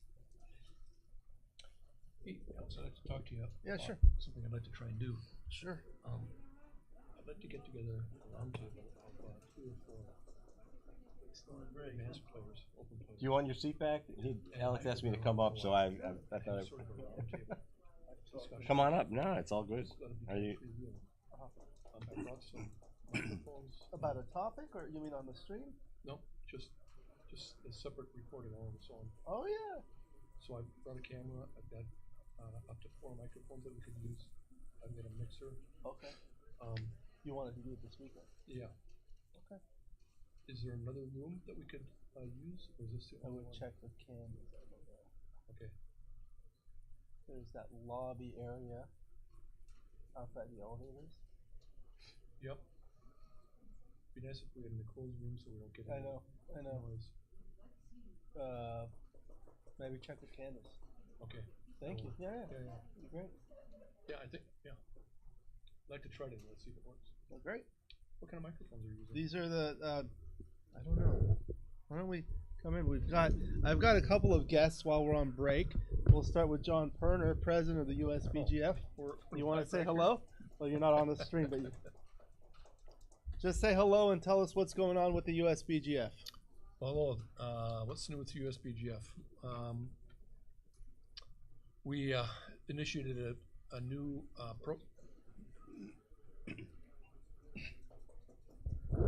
I didn't know it was live when I talked to you there. Yeah, that's what happens when you sneak in. We started a new program this year called Backgammon or BMAB for local clubs. We send out someone to set up a day of BMAB. We pay for the transcriptions. We pay for the BMAB fee. We pay for the guy to get out there and help set things up. And we can support up to 24 players. And that's been pretty successful so far. We had 24 players in Portland, of all places, where we don't have an ABT tournament. We had 22 in Florida. I believe we had 16 in Denver. And then we had one in Boston. I don't remember the numbers, but I think it was pretty close to 24. But I'm excited about it for several reasons. BMAB has really become a pretty popular event. But when you take it to local clubs or people who don't keep track of their PR, they don't know why they'd want to do it. And some people really don't want other people to know what their PRs are. And I think it's a really good educational experience. One, most people at local clubs don't record their matches. So this is a way for them to get matches and transcriptions for free that they can load into XG. It gives them a chance to, if they play at least regularly in a BMAB or they begin to record their matches, they can watch the progression. And they can also share their match files with teachers or other people to review and see what they've done and how they can improve the game. So I think instead of concentrating on PR for intermediates and novices and that kind of people, it really benefits to concentrate more on what's my skill level today, how can I improve, where's my game weak or needs improvement. And So I've studied my matches on XG, and I found I have 2 weaknesses. Only 2 weaknesses: checker play and cube action. well, you're ahead of me. Yeah. Much better than me. At least you're aware. Well, and that's a good point, actually. I know you're saying that tongue in cheek, but that's a really good point. Yeah. Yeah. So that's new. The big thing this weekend is the Hall of Fame dinner, where we'll be recognizing Marty Storer and John Crawford to be inducted into the USBGF or American Backgammon Hall of Fame. It's a USBGF event. And then we will also be recognizing the top 10 ABT winners from last year, as well as a subgroup of the top 5 ABT intermediate and advanced division winners, then also the top 10 online winners. So it's going to be a wonderful weekend. This is my favorite event of the year. I think we've got around 80 people signed up so far, so looking forward to it. Yeah. Saturday night. Well, we're happy to have you. Yeah, Thank you so very much for I'm gonna let you all get your back to work. your. It's a pleasure. That's your phone. Are you gonna have the stream too? I'm about to play Phillips in the Super Jackpot second round. If you don't have anything. It's still Matt Congayer against Mochy, but we'll come get you. All right. And I'd also like to welcome my good friend, two-time world champion, Frank Frigo. Hello. Hey, Alex. How are you? Good. How are you? Good, good. I wandered into the room. I'm not playing today. I think I'm going to play doubles tonight. Oh, but, okay. Yeah, so I was invited over to catch the end of this match. This is great. Was a good one, yeah. We were talking about before this tournament, Ralph and Mochy had that whole event, and there was the Friday or Saturday they were in San Diego. Yeah. Please tell the viewers about that experience. Well, it was a charity event. Okay. So we knew there were a few people that were going to be in town for the tournament here in LA from outside of the U.S. and we thought it was going to be a really good opportunity to. It was an educational event. It was kind of a celebration of the game. It was a way for our members to be able to do something special, and also it was a charity event for the Helen Woodward Animal Center, which is a really great cause. It's they do a lot of animal rescue. They have a no-kill policy. They do work with Alzheimer's patients and children and so forth. So we thought that would be a really good cause, and everybody embraced it. We had several lectures. Art Benjamin spoke. Phil Simborg spoke. Mochy spoke, did kind of a panel discussion, which was a lot of fun, and then we did a Beat the Pro event for the charity, Oh, yeah. so people could play 1-point matches against several of us, and that was amazingly well received. It was constant. I don't think Mochy and I and Bob and Art ever got a break. It was just nonstop people playing. And everybody in our club got such a kick out of it. Vin Ramirez says, my grandfather beat Frigo in San Diego. Great event. Does GF stand for grandfather? Girlfriend. Girlfriend. Yes, she did. You're gonna get in trouble for that one, Vinny. Yeah, it was so much fun. Alexander Tamari says hello to Frank. Yeah, hello everyone out there. Yeah, it was a really fun event. I hope we'll do it again. And then we did a DMP tournament with multiple reentries, which I think we got to about 128 or something like that. Yeah. So we were talking with some other guests earlier. How can we grow the game? And I think this is an outstanding way of doing it. Yeah, at our club, what we're trying to do is balance between bringing in new players, inexperienced players that are more social players. We have a lot of players from Middle Eastern players and so forth.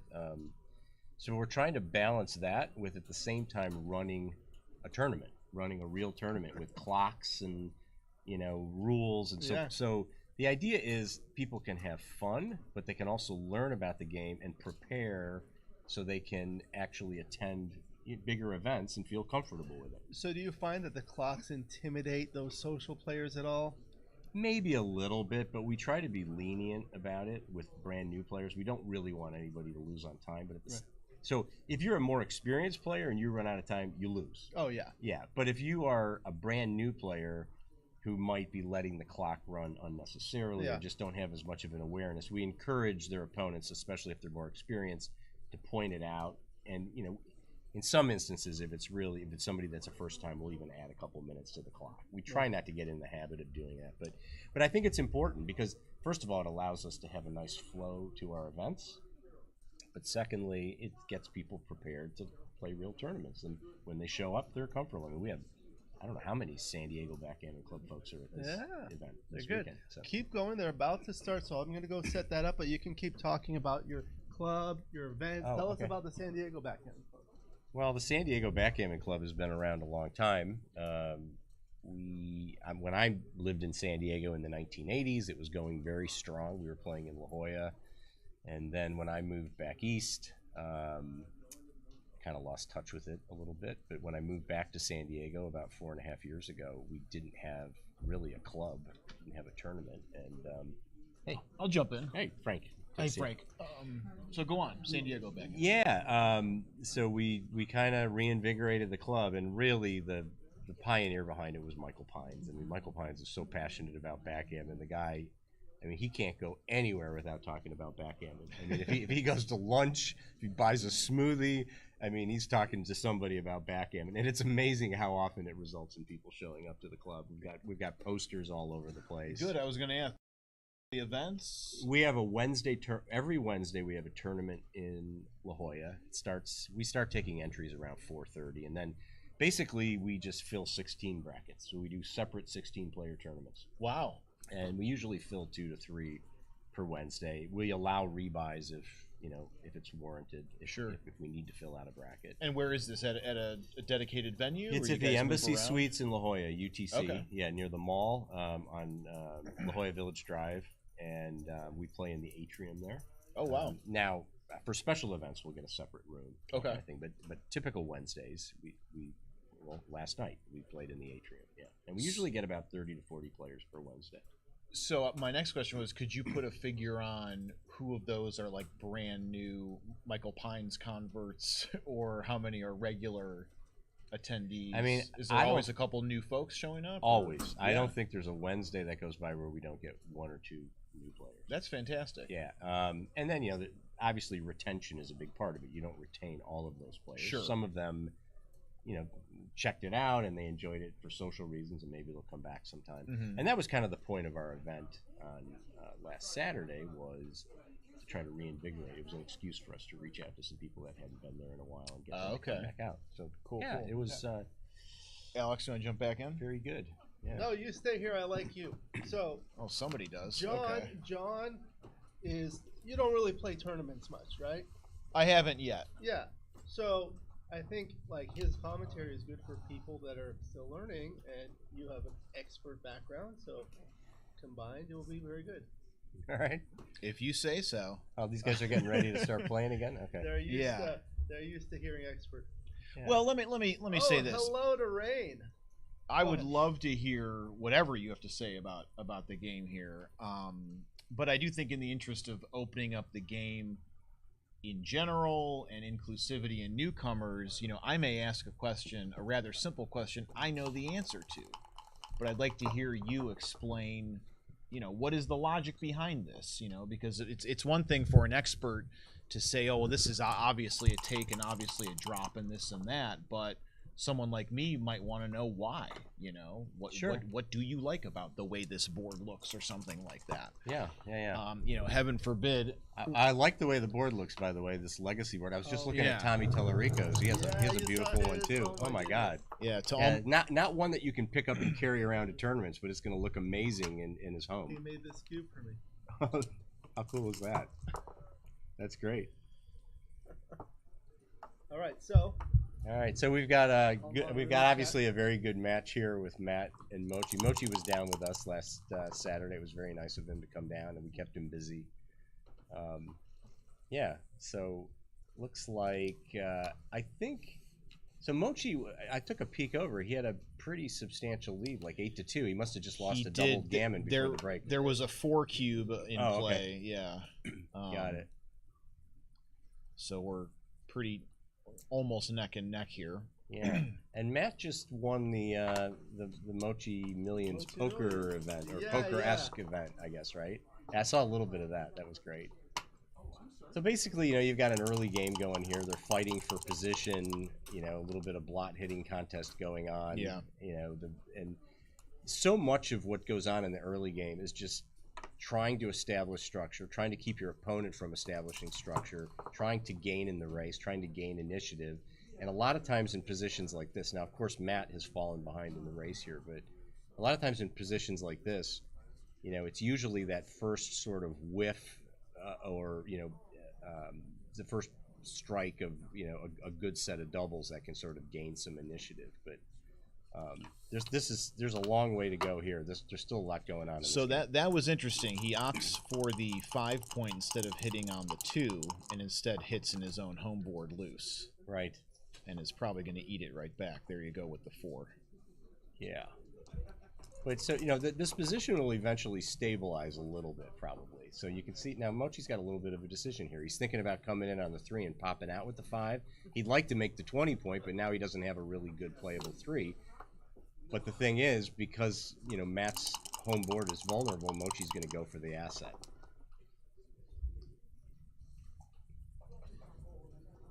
Well, I think I can say that because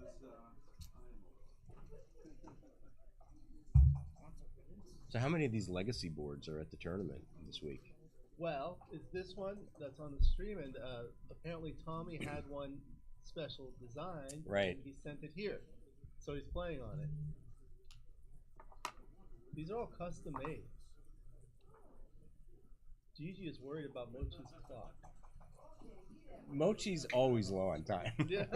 Mochy uses a lot of time early in matches, and he's usually very low at the end. In fact, we were talking about this in San Diego because Phil worked it into his talk a little bit, and look, it's hard to argue with success. I mean, he makes it work. I think it's probably not a great idea to get that low on time, and that's coming from somebody who does get low on time very often in tournaments.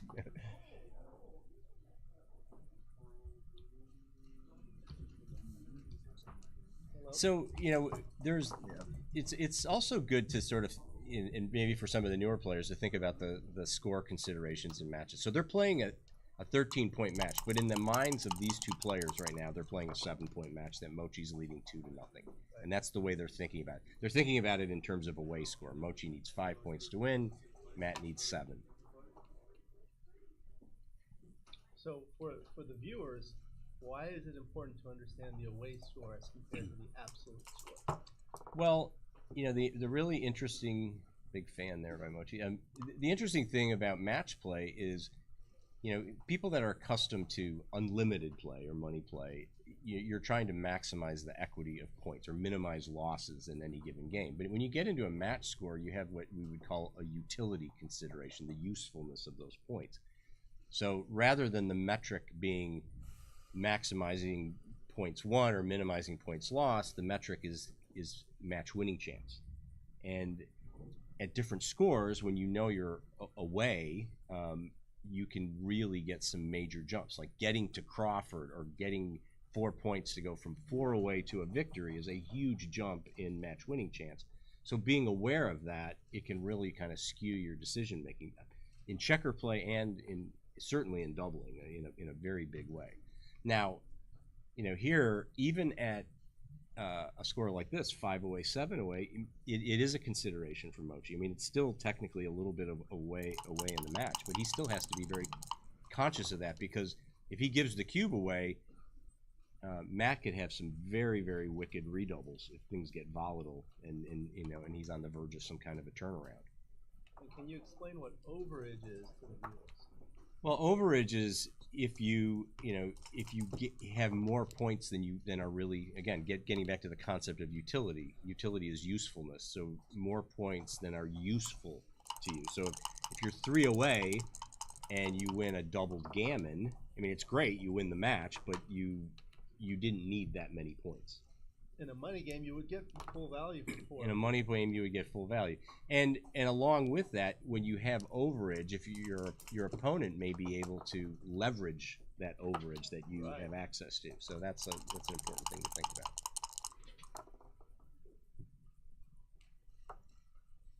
Okay. That was an awkward number for Matt, where he couldn't move any of his back checkers. Speaking of that, Frank, do you see a cube coming into play here from one side or the other anytime soon? Well, I think if Mochy, so Mochy's going to have to expose he's going to at least expose an indirect shot here. He's thinking about whether he should hit. He's thinking about whether he should double hit. And he's reconsidering. And he's rethinking. Well, the problem is with the hit on the 6 point is he strips his only builder, right? Yeah. So he doesn't have another active builder. So he chooses this. Now, if Matt hits and there's a fan, obviously that Matt has this strong 4-point board, and that's going to be very, very powerful. This is a powerful roll. Wow, yeah. Which he can play safe all the way around, but he's considering taking a bigger chance here because of the strength of his board. He's wondering, maybe do I not want to get stuck on the 20 point and get those guys out now, while Mochy's a little vulnerable and going to be a little gun shy to getting hit back against. And here's a simpleton's comment for all of my fans on the stream, but it's okay to leave that blot there on the 18 point because there's not much of a home board that Mochy's working with, is my assumption, correct? Yeah, Matt's trying to. Yes, I mean, sort of. Yeah, I mean, he knows that he you know, obviously there's some rolls that could do a ton of damage, but he's hopeful that you know, Matt is trying to create some connectivity to get those checkers home. When getting those checkers out on the 16 point now, he's got connectivity to the 10, and that's all he's trying to do here is really sort of get those checkers home. He was a little concerned about, even though he could have played it perfectly safe, keeping the 20 point, right, and playing that checker all the way around. He was thinking ahead to more flexibility and not getting jammed on the 20 point when he stripped everywhere else. So what do we got here? Matt's got a 5-3. This is a bit of an awkward roll. Yeah.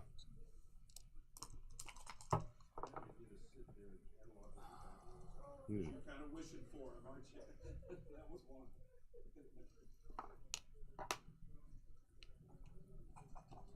Yeah, I don't know what else Mochy could really do there. He doesn't want to give up his anchor and move out.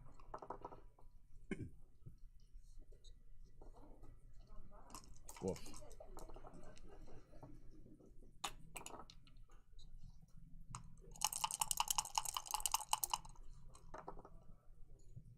Okay, now we got a hit, and he's going to probably pop out with the 4. Now, if there's a fan here, this is where you'll see Matt.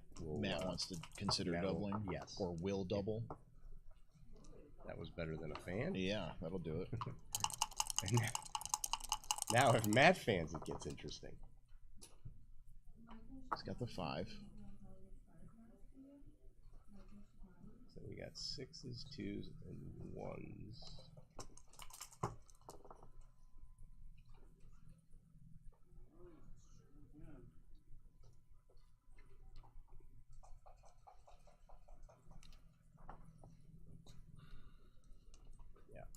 Mochy's just thinking about now, just, you know, he didn't really have much better to do with this. That was the safe play.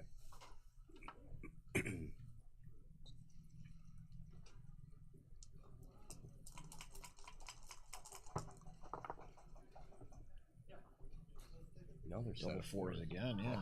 That's gonna be 4s. That's why he's the best. It's probably not why he's the best, but. So now all he's thinking about is how do I bring this race home? What, I can't see what it is. A 5-4? Yeah, I don't know. 5-4. I think you're right. Yeah. So Mochy's happy that he's at least got that spare on the 13 point. Oh wow, that is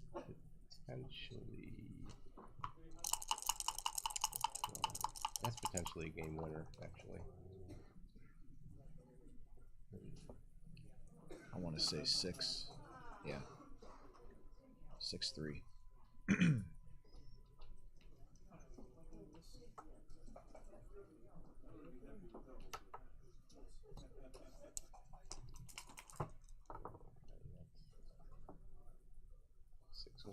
Yeah. So he's considering here. Yeah, all he's trying to do is think about the distribution for the race. He didn't necessarily want to bring that checker in just because he wanted to save that 6.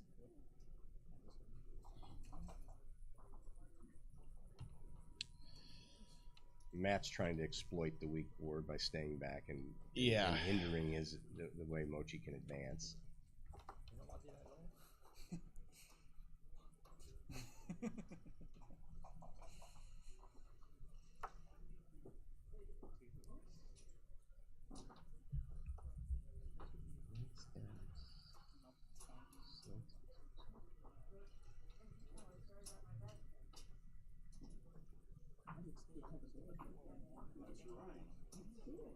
And it's safe to assume that Mochy, for the most part, probably knows what Matt is thinking, so he's not going to hit with that sloppy home board unless he absolutely has to, and that is unlikely unless on this particular roll. Certainly, I mean, Mochy's just now converting to the race. That's his game right now, right? So.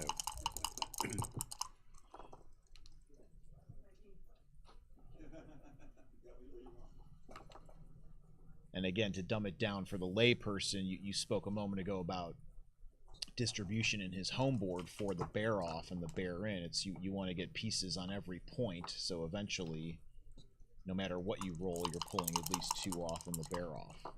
Yeah, I mean, you want to be very conscious of not having, you know, sort of wastage, right? Yeah. So Mochy's got that big stack on his 2-point, of course, which is not ideal for the. I mean, he has better distributions for the identical pip counts, certainly. Well, this will be a bit of a barn burner here, a bit of a finish. So Matt has 1 off. Yeah. Mochy will probably, he'll just play into the 4-point, take the 2 off.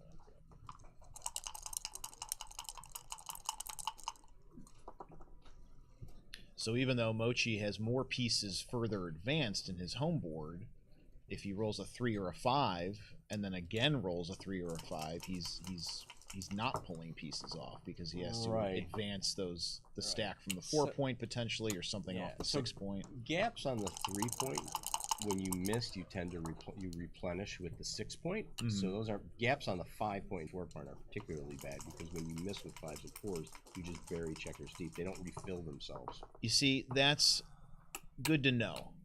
That's good to hear. A nice little tidbit there. You'd want to avoid gaps on your 4 and 5-point bearing off. All right, I think this forward. game is probably over.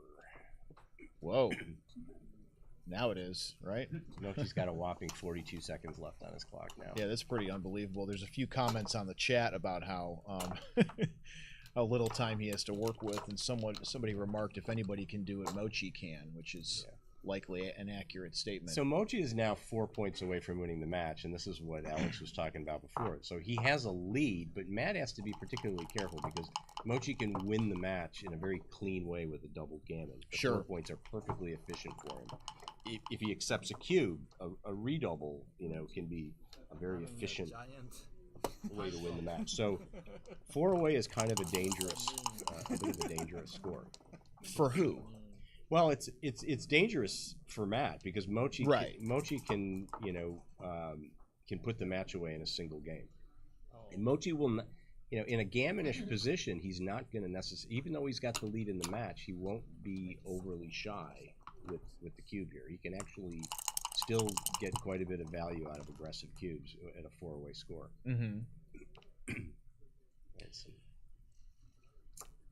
My question is well, I don't want to get into hypotheticals, but what if he was 3 away and there was then you know there's a gammoned cube or whatnot? You speak almost as if that's a bad thing to win a match by an extra point. I mean, no, not at all. I mean,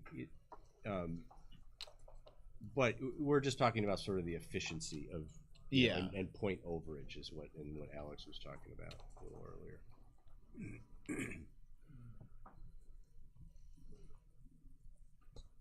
How much time is left? 42 seconds. This is fascinating on many levels. Yeah. Oh, now this is an interesting decision. Mochy can make his 4-point against a single checker back, or make the anchor, but he sees more value in that. Yeah. Okay, interesting. But at least some. This is okay. All right. So Matt could have run all the way there, but I saw that. Yeah, he chose not to. But he would have left himself exposed, and who knows? Maybe he's right back where he started. Yeah, now he's pausing to consider a cue. Wow, there it is. Okay, we got some action. Okay, so Frank, talk us through this. Would you take this cube? I don't know. I'm being honest. I really don't. Home board. No, yeah, he would. He would take the cube. Okay. I mean, you know.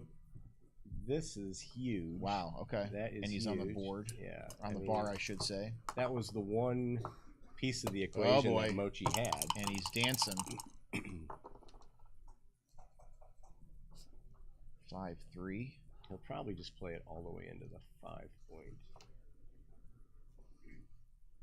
Would you not bring a builder to the? Yeah. Oh, he can also think of. He can also consider going to the 3-point because he's got that big stack. That's probably what he's looking at. Yeah. Because that's actually an effective builder to attack on the ace point. Yeah. Normally, those kind of plays aren't advised, but here it could actually be justified. Why is it not advised? Just moving a piece. Well, you just too generally far don't want to in? go too far in your Yeah, board. You yeah. usually want to build points in sequence. But here it's here it's kind of interesting. I mean, I don't know. It's probably I'm sure that's why Matt's thinking about it. He's Probably a debating. subtle Yeah. Okay. So difference, he but- opts to keep that 6 I mean, he gets stack. the builder by bringing it in as well, of course. Yeah. Lovely. All right. So now there's an anchor. It's back there a little ways. Yeah, that's basically Mochy's insurance policy that really reduces his chances of getting gammoned. Yeah. I mean, he certainly can still get gammoned, but it went way down once he anchored. Yeah. For sure. And then what? 5 to 1. Oh, I beg your pardon. I guess he used all of his moves.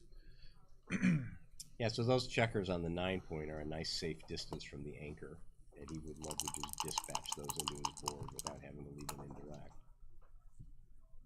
So he's not going to volunteer it. Won't do it like that though. Yeah. He's 3-1. not going to volunteer it, and he's probably now he's thinking about, do I want to leave double sixes as a shot? So he's going to play 5 to 4 to avoid those tripping up on that type of thing, most likely. But yeah. Wow.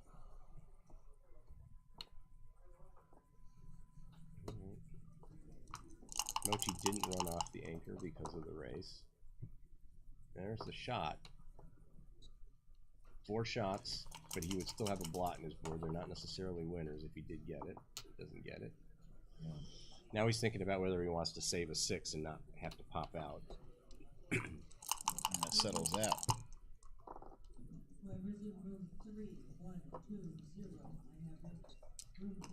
Matt just wants to clear in order. I don't think Matt anticipates winning a gammon here. So he's just concerned about safety. Has a hit here. Should he take it? Yeah, so this is kind of double-edged, right? Wow. This when it goes well, I mean, he can win some freak gammons here, but it also increases his chance of getting hit, but it also reduces Mochy's chance of, pulling out a race. Now there's definitely some shot-bearing numbers. Oof. It's either that or the pick and pass bear off, which would be consistent with his prior play. Oh, he could. Yeah, I didn't see that. I beg your pardon. Yeah, he could hit and then bear one off, but instead just clears the 6. I mean, what would he almost? There we go. Would he almost rather have? Well, doesn't matter. He hits for now. Yeah, I mean the thing is, would he if he were to clear the 6-point? Is that just to hopefully get Mochy out of his grill? Well, it's perfectly safe. Yeah. Is what it is. The other play still leaves some awkward numbers. So what he's considering now is, can I really win a gammon anyway? Can Mochy really win the race? The answer to both of those questions is probably very small. So he's opting for safety, which I don't know if it's right or not. And that's why I'm sure he was laboring over it.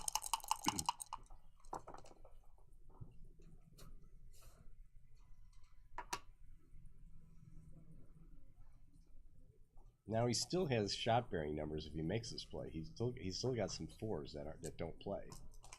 It's wild. He finally has one off after what seems like 2 or 3 rolls with that potential, and Mochy in and out, and he'll get around and save the gammon. Something. Yeah, he had at least 3 decisions where he was kind of balancing the risk and reward of the more aggressive play with the safer play. Yeah, and he kind of went both ways a few times.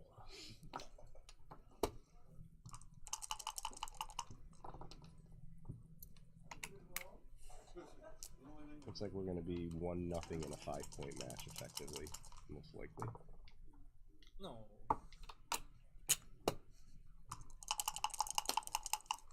4-away, 5-away. That's the only score where the leader can double more aggressively than the Well, yeah, I mean, it's back to that what we talked about, which is getting to the efficiency of being able to put the match away with a gammon.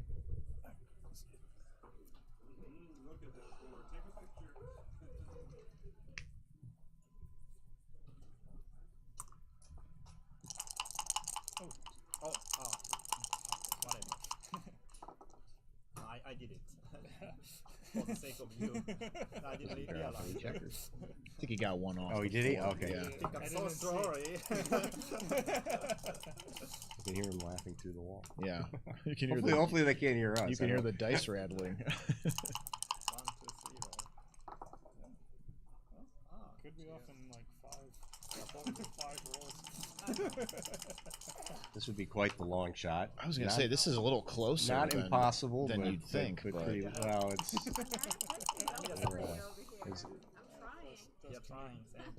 as somebody I've played with likes to refer to these kind of positions as like your winning chances are like age of the universe kind of.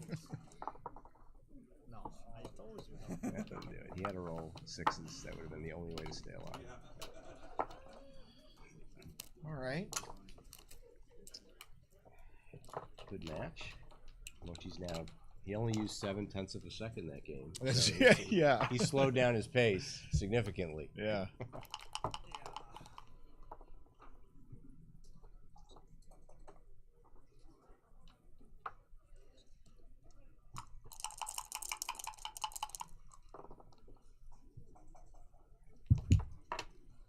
I assume those are those glare-free dice, which are great, but we're still getting a little bit of glare on the angle. Mochy's playing very quickly now.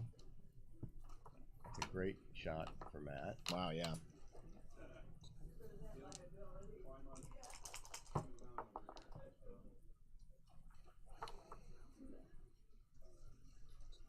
So he chooses not to make the 23-point bet. Yeah. And, you know, last time we talked about it, it was an insurance policy and a type of sort of blitz formation that that Matt had. But here at this stage of the game, he was more concerned about flexibility. Because when you make that 23-point, what you're doing is you're allowing your opponent's 8-point to come into play as a blocking point. Cube in play. So Mochy danced with a double 6, and now Matt This is a very very quick good to double. volatile cube. So, you know, Matt has a slight structural advantage. He's certainly got a threat, but Mochy says that, you know, there's a bit left in this game. And I would take, two pieces still far back for Matt. Yeah, now, does he split or does he come down with an additional builder with the 4? Those are two things he can think about. Doubles. There we go. Great response. He splits into it. Okay. Now, what's the thinking with that split? Just to eventually give him Well, better rolls to run, or maybe he's- make a forward anchor, or even the bar. Yeah, anchor he's eventually. thinking about not getting those checkers jammed, and he's splitting while Matt's on the bar. Yeah. Which is effectively a tempo, you know, opportunity where, you know, while Matt's busy, let's get those back checkers moving and Yeah, try to yeah. create some flexibility. And now all of a sudden a 5' there with those 2 pinned pieces we mentioned a moment ago. So Mochy is not going to be quick to the trigger here with a redouble because he gives Matt a lot of leverage. As long as Mochy has some decent gammon chances, right, he would love to win an unredoubled gammon for the match. So he's going to be a little more careful in situations where there can be a turnaround. Well, what is real? I mean, the only reason he would really double is maybe to bully Matt into dropping potentially, right? I mean, Matt. Well, I mean, he can use all 4 points, but the thing is, a lot of his wins here could be gammons anyways. Right. So he'd rather not hand Matt the cube. Right. Because then, if something shocking happened, they're playing a 4 cube, which Matt holds, and he could end up winning the match on this game, technically. Yeah. Oh yeah.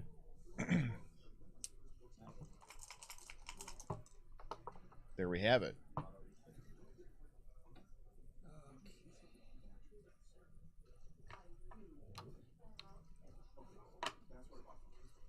Very interesting decision here. The problem is if he comes in with the 4, he can't clean up the ace on the 13-point, but he can't clean it up anyways. That clock is running, yeah. And now he's 27 seconds. and a half seconds. All right. Yeah. Double 5s, Oh, wow. This is terrible. Yeah. All right, so what does Mochy do now? He is probably just going to continue to play on, right? He's going to look at it, but I mean, I don't see how he can reship this. I think this has to be a play on. It's just, oh. There you go. Interesting. I don't know. Very interesting. If Matt passes this, it's going to be basically 2 away, 5 away. And I don't know, man. I mean, I guess maybe what Mochy's thinking is he hasn't got those back checkers out yet, and you know, even if he closes 2 checkers out, you know, he's going to win a significant amount of gammons. But I don't know. That would be a very interesting one to look at. I don't know if any of the viewers out there are on that next G. I'd love to know what that is. Anybody on the bulletin board? Well, they can hear us. If anybody can run that. If anybody has an next G, I'd love to know if, you know, what that redouble looked like. 6 minutes. Does it mean you wanna bet 50-50? I'll take you. Okay. Well, you said you were in trouble. You didn't say he was in trouble. No, I'm in trouble. I'm in a little bit of trouble myself. That's why baffle boxes are so nice. You don't have to. You take that element out of the game. Got him.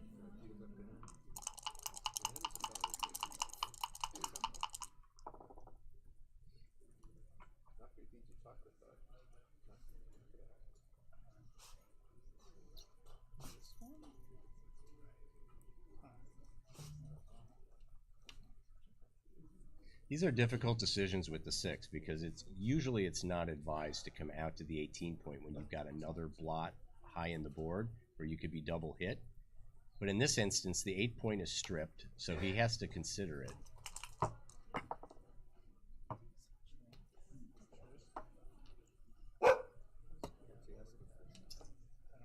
Interesting.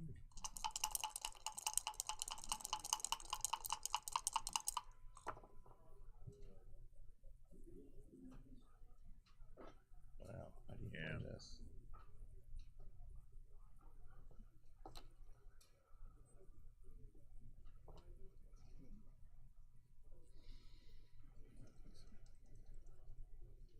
No idea on this one. It's a tough play.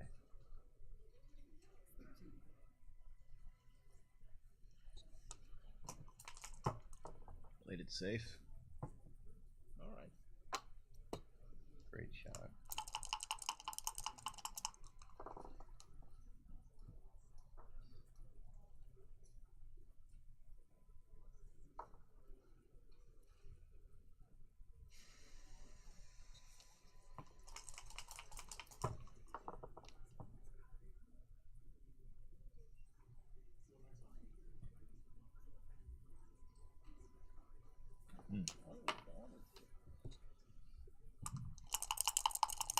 Did anybody say anything about that redouble? Was it right? There are a few moments behind us, but Bob, that roll for 200 too good. It was a 200 too good. But I don't know. I just saw it pop up. Okay. Well, that would be what he's referring to, probably. Yeah. It looked too good to me too, but you know,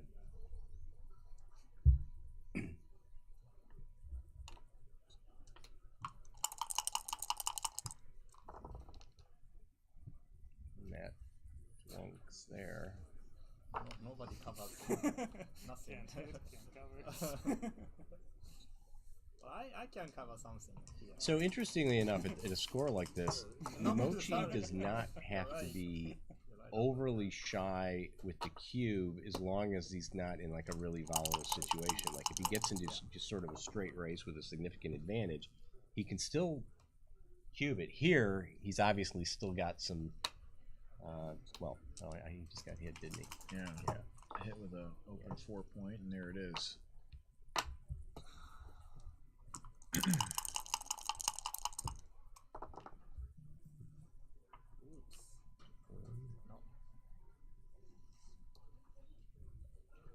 do you do here? You may just run out to the outfield with the other 2.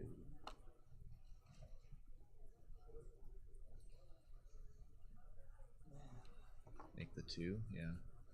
Or pardon me, slot the 2. Okay. See if there's anything. Whoa. Whoa. That's what happened to Mochy one time. He was running low on time, and that happened. Why? This is he's just gonna make 20 the ace point. seconds. Yeah. Keep his spares on the 3 points and keep his options open. That's a 4-3, I think.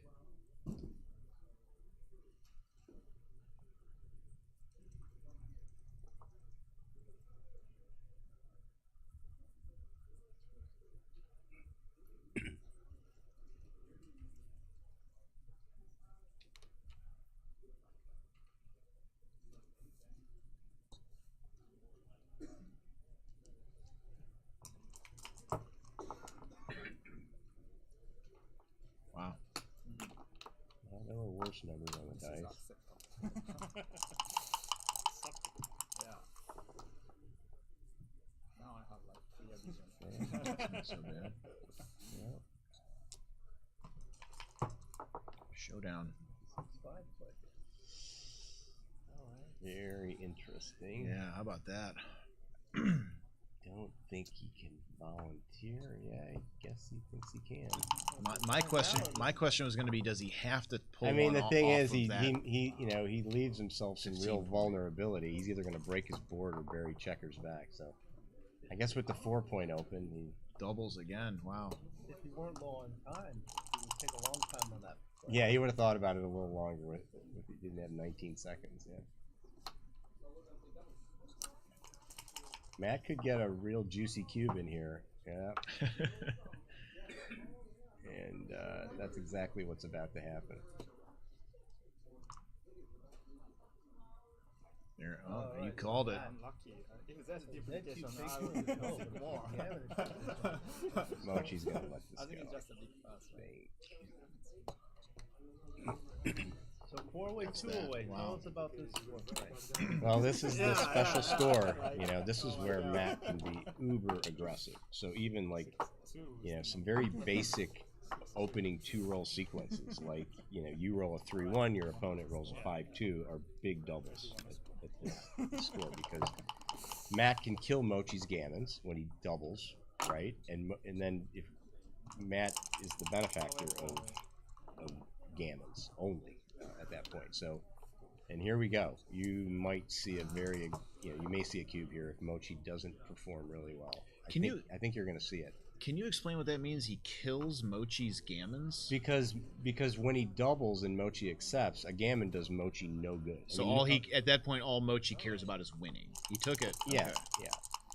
yeah. I mean, Mochi can't just give the game away. I mean, this is the thing too that happens at this score is a lot of players look at it and they're aware of like how aggressive the doubler can be, and they give it up very easily.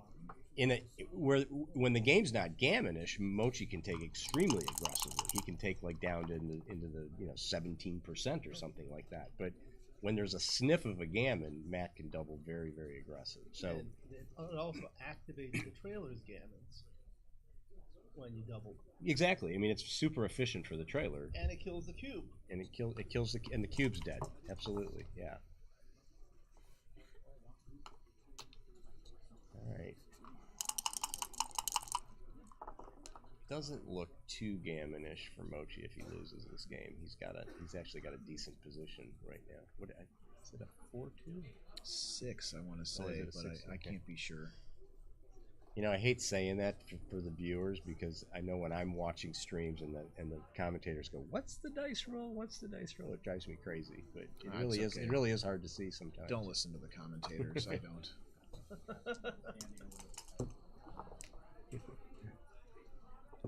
6-4, okay. These reduced glare dice are actually really good. It's just the lighting in this room is not ideal. Okay. Double up. He's probably going to slot the back of the prime. Yeah.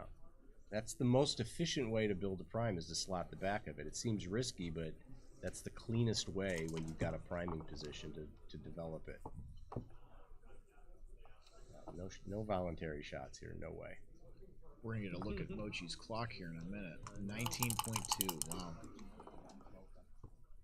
Now, if Matt can make that prime, it gets really interesting, because Mochi's position is awkward and can crack, and you can pick up a second checker. So a priming formation is exactly what Matt wants to have here. This doesn't really help. He wasn't able to cover the back of it. Yeah, he may have to. And he'd love to leave it slotted, but the problem is he doesn't have a good 2-1 if he leaves the back of the prime slotted. So he's just going to go for the 3 builders. Which He seems to make has sense. to abandon. And he's not going to slot the front of the prime, because he doesn't want Mochi to hit with tempo to get to the edge of the prime. That's usually a bad idea. I mean, you have to do it sometimes when you don't have a choice, but here where he can just generate 3 builders, he doesn't want to do that. So Mochi's just going to leave the This A is shot. interesting. What I don't about think the he wants four? to. I don't think he wants to leave 2 blocks. Double 4s. Okay, so he has a priming formation, but this roll doesn't play into his priming formation. So now he's looking at converting it to a blitz, because Mochi's got that loose block. So he's considering getting away from the priming structure. Yeah, this is the purer play. Wow. Yeah, this is kind of interesting because this is a blitzing play, but it also is better from a structural and priming standpoint. It's just a little more punitive when you get. I like the play. The problem here is that you got the, when he comes in on the 2 or 3 point, I think you have to make the best play assuming you're not getting hit. And that's where I'd leave I think I'd leave the prime slotted and just assume I'm going to play an ace point game in a worst case scenario. I like this play.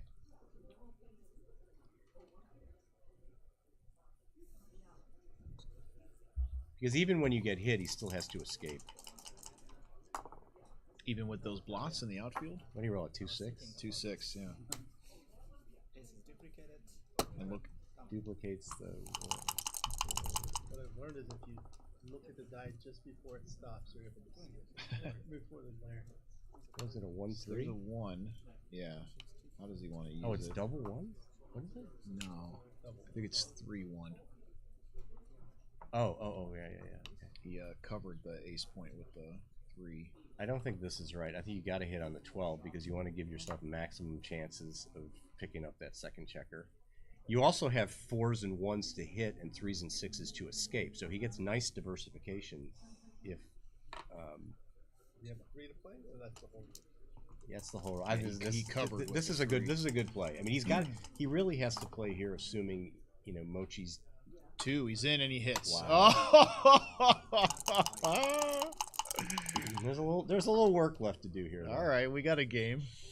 Dances with a 6-5. That's extremely painful. And now Mochy's got hits. Oh no. It is. It's a 3-1, yeah. That's what I would have done. I would have hit both. But the thing, Matt still has an ace point game, and Mochy's got there's still a little bit of work to do here. Ken Goulding says, "Listen to Frank." In the chat. On 6.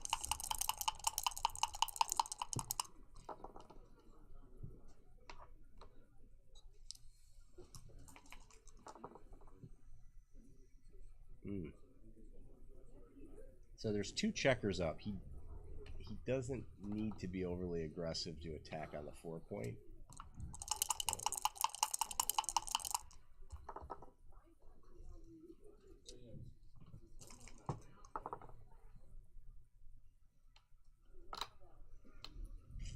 Yeah, there's nothing else there. I wouldn't waste any time on this one.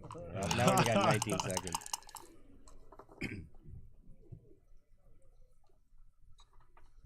Okay, so he'd really like to get his checkers into the 5 and 4 points now.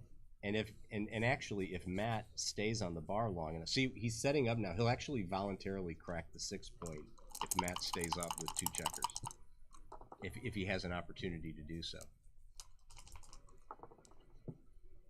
That's not the opportunity to do so. Now he's deciding between bearing off and playing safe. The problem when he plays 5-2 is he leaves the double shot. The issue here is if he ends up with high doubles, he leaves a shot. Correct?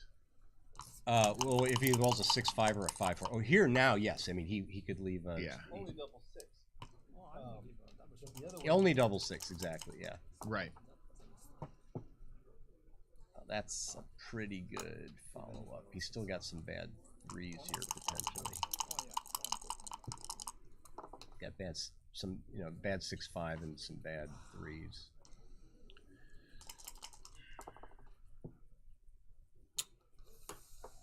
I think you rip here. I think he's gonna rip a checker. Yeah.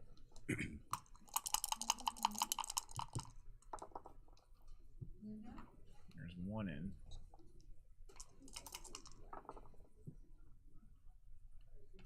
That's outstanding. And that's like a dream roll. I think you rip again. I think it's roughly the same one more move amount. and 5 seconds to do something with it. Does he know that? I hope he does. Wow. Why? Why are you taking that much time? Making it exciting for us. If Matt hits, he's gonna. If Matt hits and manages to get this to another game, Mochy's gonna be very unhappy with this. This is why we play. This is why we watch. This is why I'm here. I'm curious about his play though, where he could have ripped the extra checker, the one that he went down to 1.5 seconds on. It might be close, but I would have ripped the checker off there. That is down to about a minute. Well, I think Matt's going to be okay. Now, Mochy doesn't have to make that play. He doesn't have to make that play, but he's taken the extra checker off. He could have played the 2 first. I don't know. Wow. He didn't. Well, of course, he doesn't have time to think about it. He could have avoided it. You know, he could have avoided that scenario. Here we go again. I think he got him. Oh boy, with doubles, double 2s. Okay.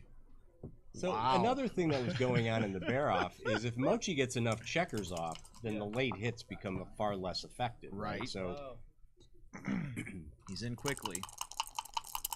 Lots of shots though. There's a 1. Got to do it. I mean, if Matt gets this to DMP, it's a distinct advantage to have a minute versus a 1.5 seconds. 6-3 doesn't do it. 6-5 would be great. This is going to make the 8-point, yeah.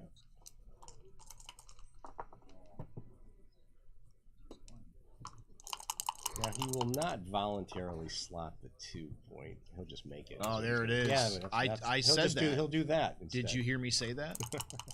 Maybe I hooked 3 times.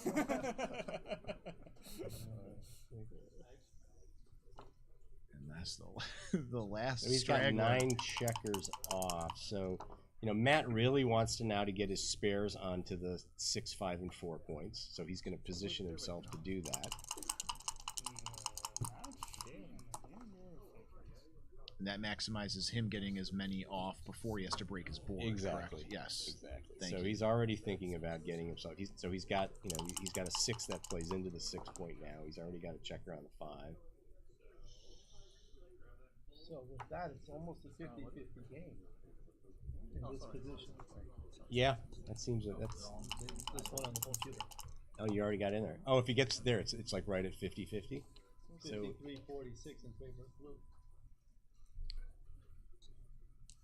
This is more or less what he wanted to get to. 6 and a 1. Now he'll just play it 5-4 here. Yeah, which is normally you wouldn't do that if all you were concerned about was, you know, if your opponent didn't have this many checkers off, you would play it very different. This is tough. I think you just keep the board. Yeah. Yeah. But it really was a very bad shake for him to have to stack those checkers up and strip the position. I think it's gonna go to I think that's his. This is right. 6-1, Yeah. and he leaves it. He open. basically has to ask himself, if Mochy rolls a 6, do I wish I was hit or not? And I think the answer is yes.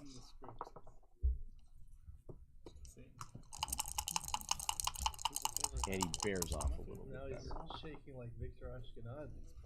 Oh, does he take 3 Ooh, checkers off? You gotta, right? You're still so far behind. I mean, 2 things happen. What's the when you- alternative? Just move Yeah, that over? that's the alternative. Wow. He keeps the board. Yeah. Yeah. But if... Well, no, never mind. No ifs, ands, or buts. I think Matt should be a pretty big favorite at this point. He's off in 5 rolls. Mochy's probably going to need a set. Yeah, I don't know. Well, yeah, he's got to get around, and then he's got to get 6 in. This is high drama.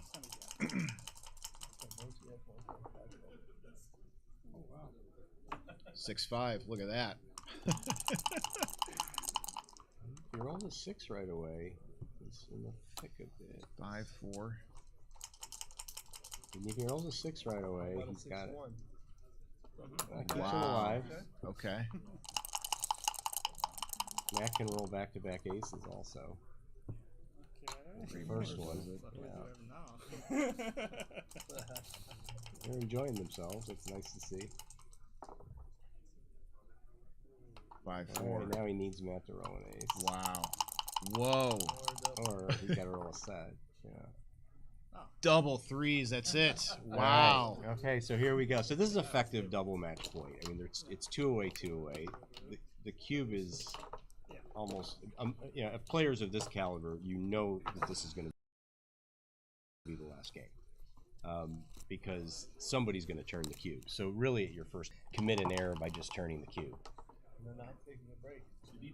And Mochy, with only 1.5 seconds left, is certainly going to want to. Yeah, he doesn't. Because there was a position I'm not sure there where- why he's not, but Why he's not what? Sorry. just turning the. Not doubling. It's in gonna. the Yeah, I mean, this is gonna be turned anyways. So. Maybe I made a mistake. All right. All right, Why there we not? have it. Why not? What you think? Let's see here. That's. I don't know. I think I make the 11 and the 4 here. Yeah, I think this is better.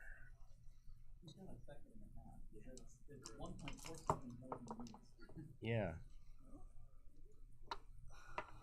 He slots the bar.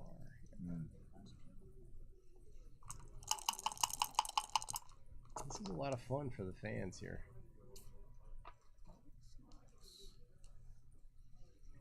Lousy miss. He probably plays 8-6, I think. No? Wow. All right. Is there? I'm not quite sure I understand that. I was going to play. ask you to explain it to me. Actually, Yeah, I mean, that looks I mean, risky. I don't think it's terrible, but I just don't understand why you wouldn't play 8-6 and keep the ace point here. But maybe he's Yeah. just trying to invite as much contact as possible. Make the 5. Yeah. Yeah.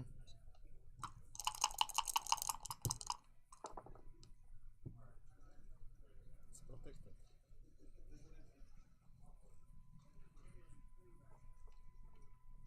2-5. Okay. 2-1 again. Mm. So do you want to leave that blot on the 15 point, on Mochy's 15 point, to hopefully land the 20 point on it eventually? Because he could have made that safe with the 2. You mean you played off of the 20 point? I'm saying there's a blot there for Mochy on his 15 point. Why would he not play that to 13? Well, I don't know. I mean, that was certainly the other play. He could have played 15, 13, 6-5, but then he would have given Matt the full roll to attack the checker on the 20. I don't know. It's hard to say. He just fanned. Good play.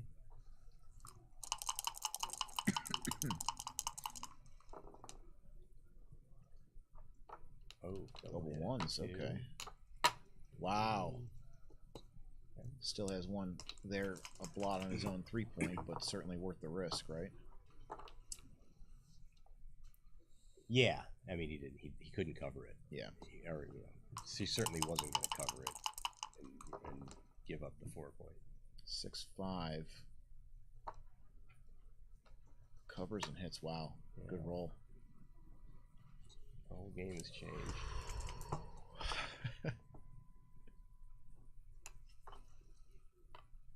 In with a hit though. I like the way Mochy is playing still with some patience, even though he knows he's got a 2.5 seconds. He's not freaking out. You know, he's still kind of trying to stay in a bit of a rhythm. Yeah, it would be really interesting, wouldn't it? And Matt's ticking down too, though. I mean, 20 seconds. 20 seconds against 1 is a lifetime, but Oh, another hit. This is wow. big.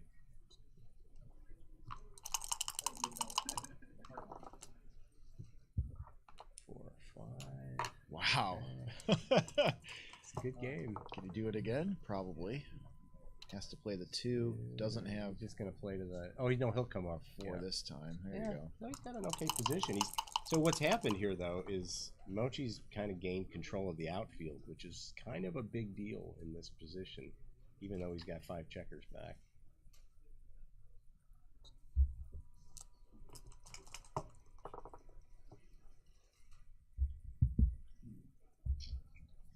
Yeah.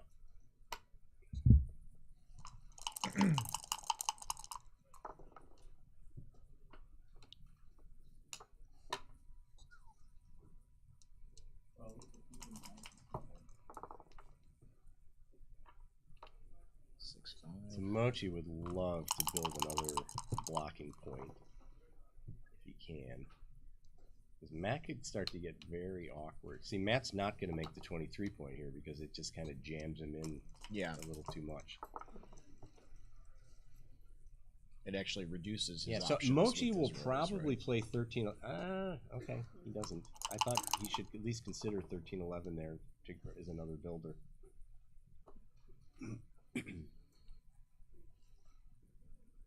It would have left a few indirect shots, but it would have created a bit of flexibility. It's a hard play. Make the 6? Yeah. Stack the 6, I should say. Double 5s, okay. That fixes some issues. Nobody hates that. That's low in time too. Yes, he is.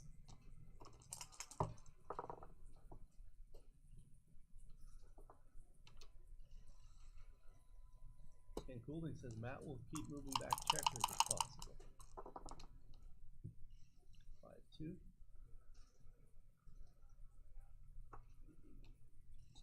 Had to happen eventually, right? Yeah. Okay. Got him. Just how he drew it up. So the fact that it's DMP and Mochy's got the 2 anchors, he can play with a little more purity, and try to build the prime. Double 1s to counter.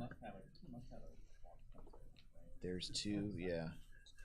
Ben says if they use the baffle box, they both have 1 minute plus. True that. Okay. Yeah, they would've Matt's used it. position is getting a little awkward here if he doesn't hop that checker out. 6-1, great Well, roll. that'll do it. He hopped that checker out. That's a 5-4, I think. Ooh, interesting. And he Okay. mobilizes out of the back. Okay. Yeah, I mean it's probably gonna have to do it eventually anyway. Oh, this Wow. could be super dangerous now. Wow. If he doesn't come in here, this could get really dangerous. 5-1 would be solid. There you go. Dancing. 8s, 9s, and 1s.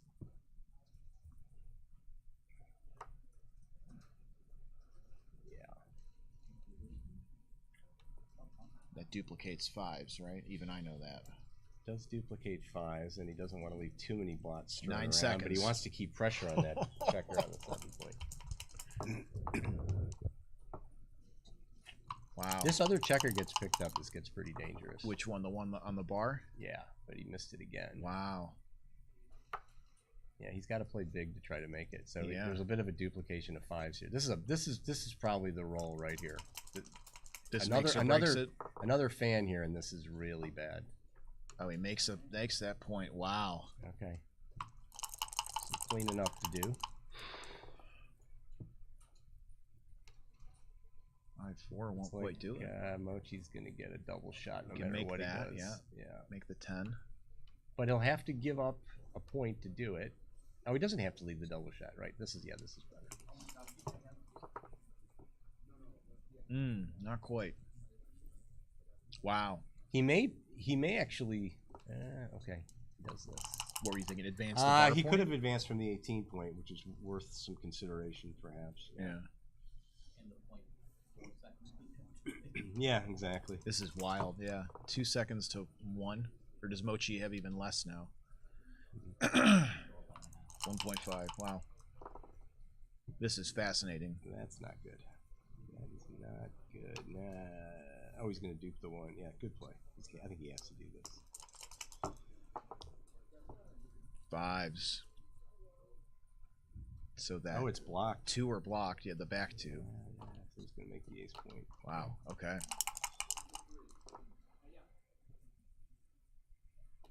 Just too much going on in front of the 18 to pull those, right? Potential hits. Yeah. Right. Not anymore. Matt's in the driver's seat now. 1s. Oh, Wow. brutal. Couldn't be better. Brutal. And he couldn't. You could tell he almost wanted to think twice about that, but he just doesn't have the time, so he's got to follow his gut. Mochy dances. Double 3s. Boy, oh boy. Bring 1 in all the way over, yeah. Don't know if that's the right play, but he doesn't have much time to think about it. He could have played one off the 6, and not left the 6s and 5s. There you go. So this might be the game, right? Oh, got he hit him! it. Got him! Wow. Gosh! How does he do that? He's in though. Matt's back It in, ain't over. but he's got to run past. Well, Mochy a will 4 hit with prime anything he can hit. Of course, yeah. So he's gonna hit, Got bring him. in the builder, and just hope to end it. But now Matt's got some cracking entries here. That's the other thing. Mm-hmm. 2-3, 2-4. 4-6 doesn't have to worry about that. Wow. In one way, has to worry about it a lot in another way. He's still got a play to cover it, I think. Yep.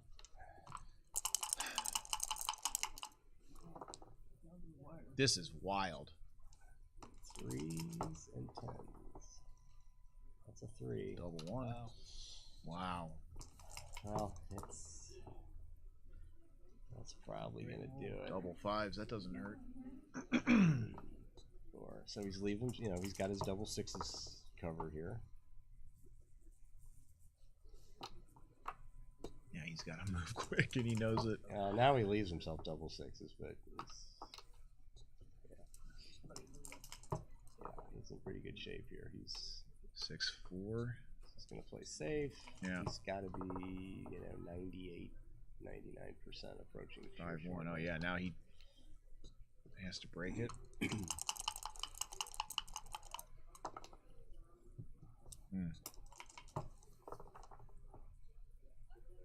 Now, what would Matt want more? A blot to hit, or just a 6-5 or double 6? Well, double 6s. I know. I think double 6. He's gonna. Oh! Grandma! Do you want to stop the clock? Shake hard. Wow. Who said backgammon was going to start? It stops the clock. Yeah, I think they're Good. Apologies for being excited. Psych! I'm not sorry at all. Okay, so Mochy's got a 3-piece lead. Boards are, it's still for the most part. It's still pretty unlikely for Matt to pull this out. Yeah. Mochy's got a 5-roll position basically. And that's got a couple. Oh my god, That is not good. Yeah. That cost him a roll. Keep my 0.1 second. Oh yeah. So barring some miraculous dice here, more than one roll in a row. You have not much to Wow, what a slobber knocker. Just a prize fight here. It's probably the least combined time remaining. Don't you think? Is that the first round of the tournament? Then I assume. I think it's over. That's Jin. Yeah. All right, It is. very exciting. That was fun. Frank, thanks Okay. for teaching me a thing or two. Oh, thanks. That was fun. I enjoyed it. All right, very very exciting match. You got our money's worth out of that. one. Yeah, I'll All say. right. You guys take care. Yeah, appreciate it. If you want to go talk about it, we can do it on that thing. How are you doing? Everything good? And if I roll any 2 next time, I can't play it. Yeah, I should have to do that. Yeah.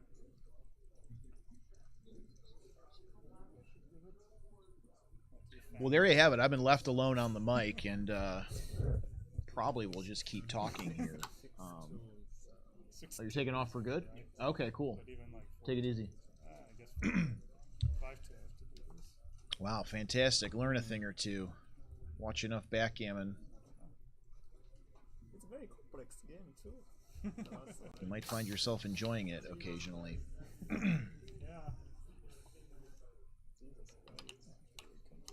Get the no glare dice, says Peter. So I don't know. I am told, though, that those are no glare dice, believe it or not. Now, the presence of glare might, what I think or what I have to say, but what a fantastic match. I mean, a 13-point match that goes to 2 away on both sides.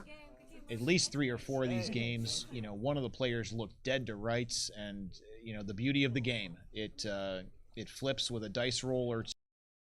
And all of a sudden, the one who was you know, submerged underwater, comes up for air, and you know, snatches victory from the jaws of defeat. A fantastic opening match for the LA Open 48th annual, and there's only more to come. It's only Thursday. There's a lot more backgammon to be had. But anyway, on behalf of Alex Ashagian, thanks for tuning in, folks, and I'm sure other people, maybe even myself, will be back later for the next match soon.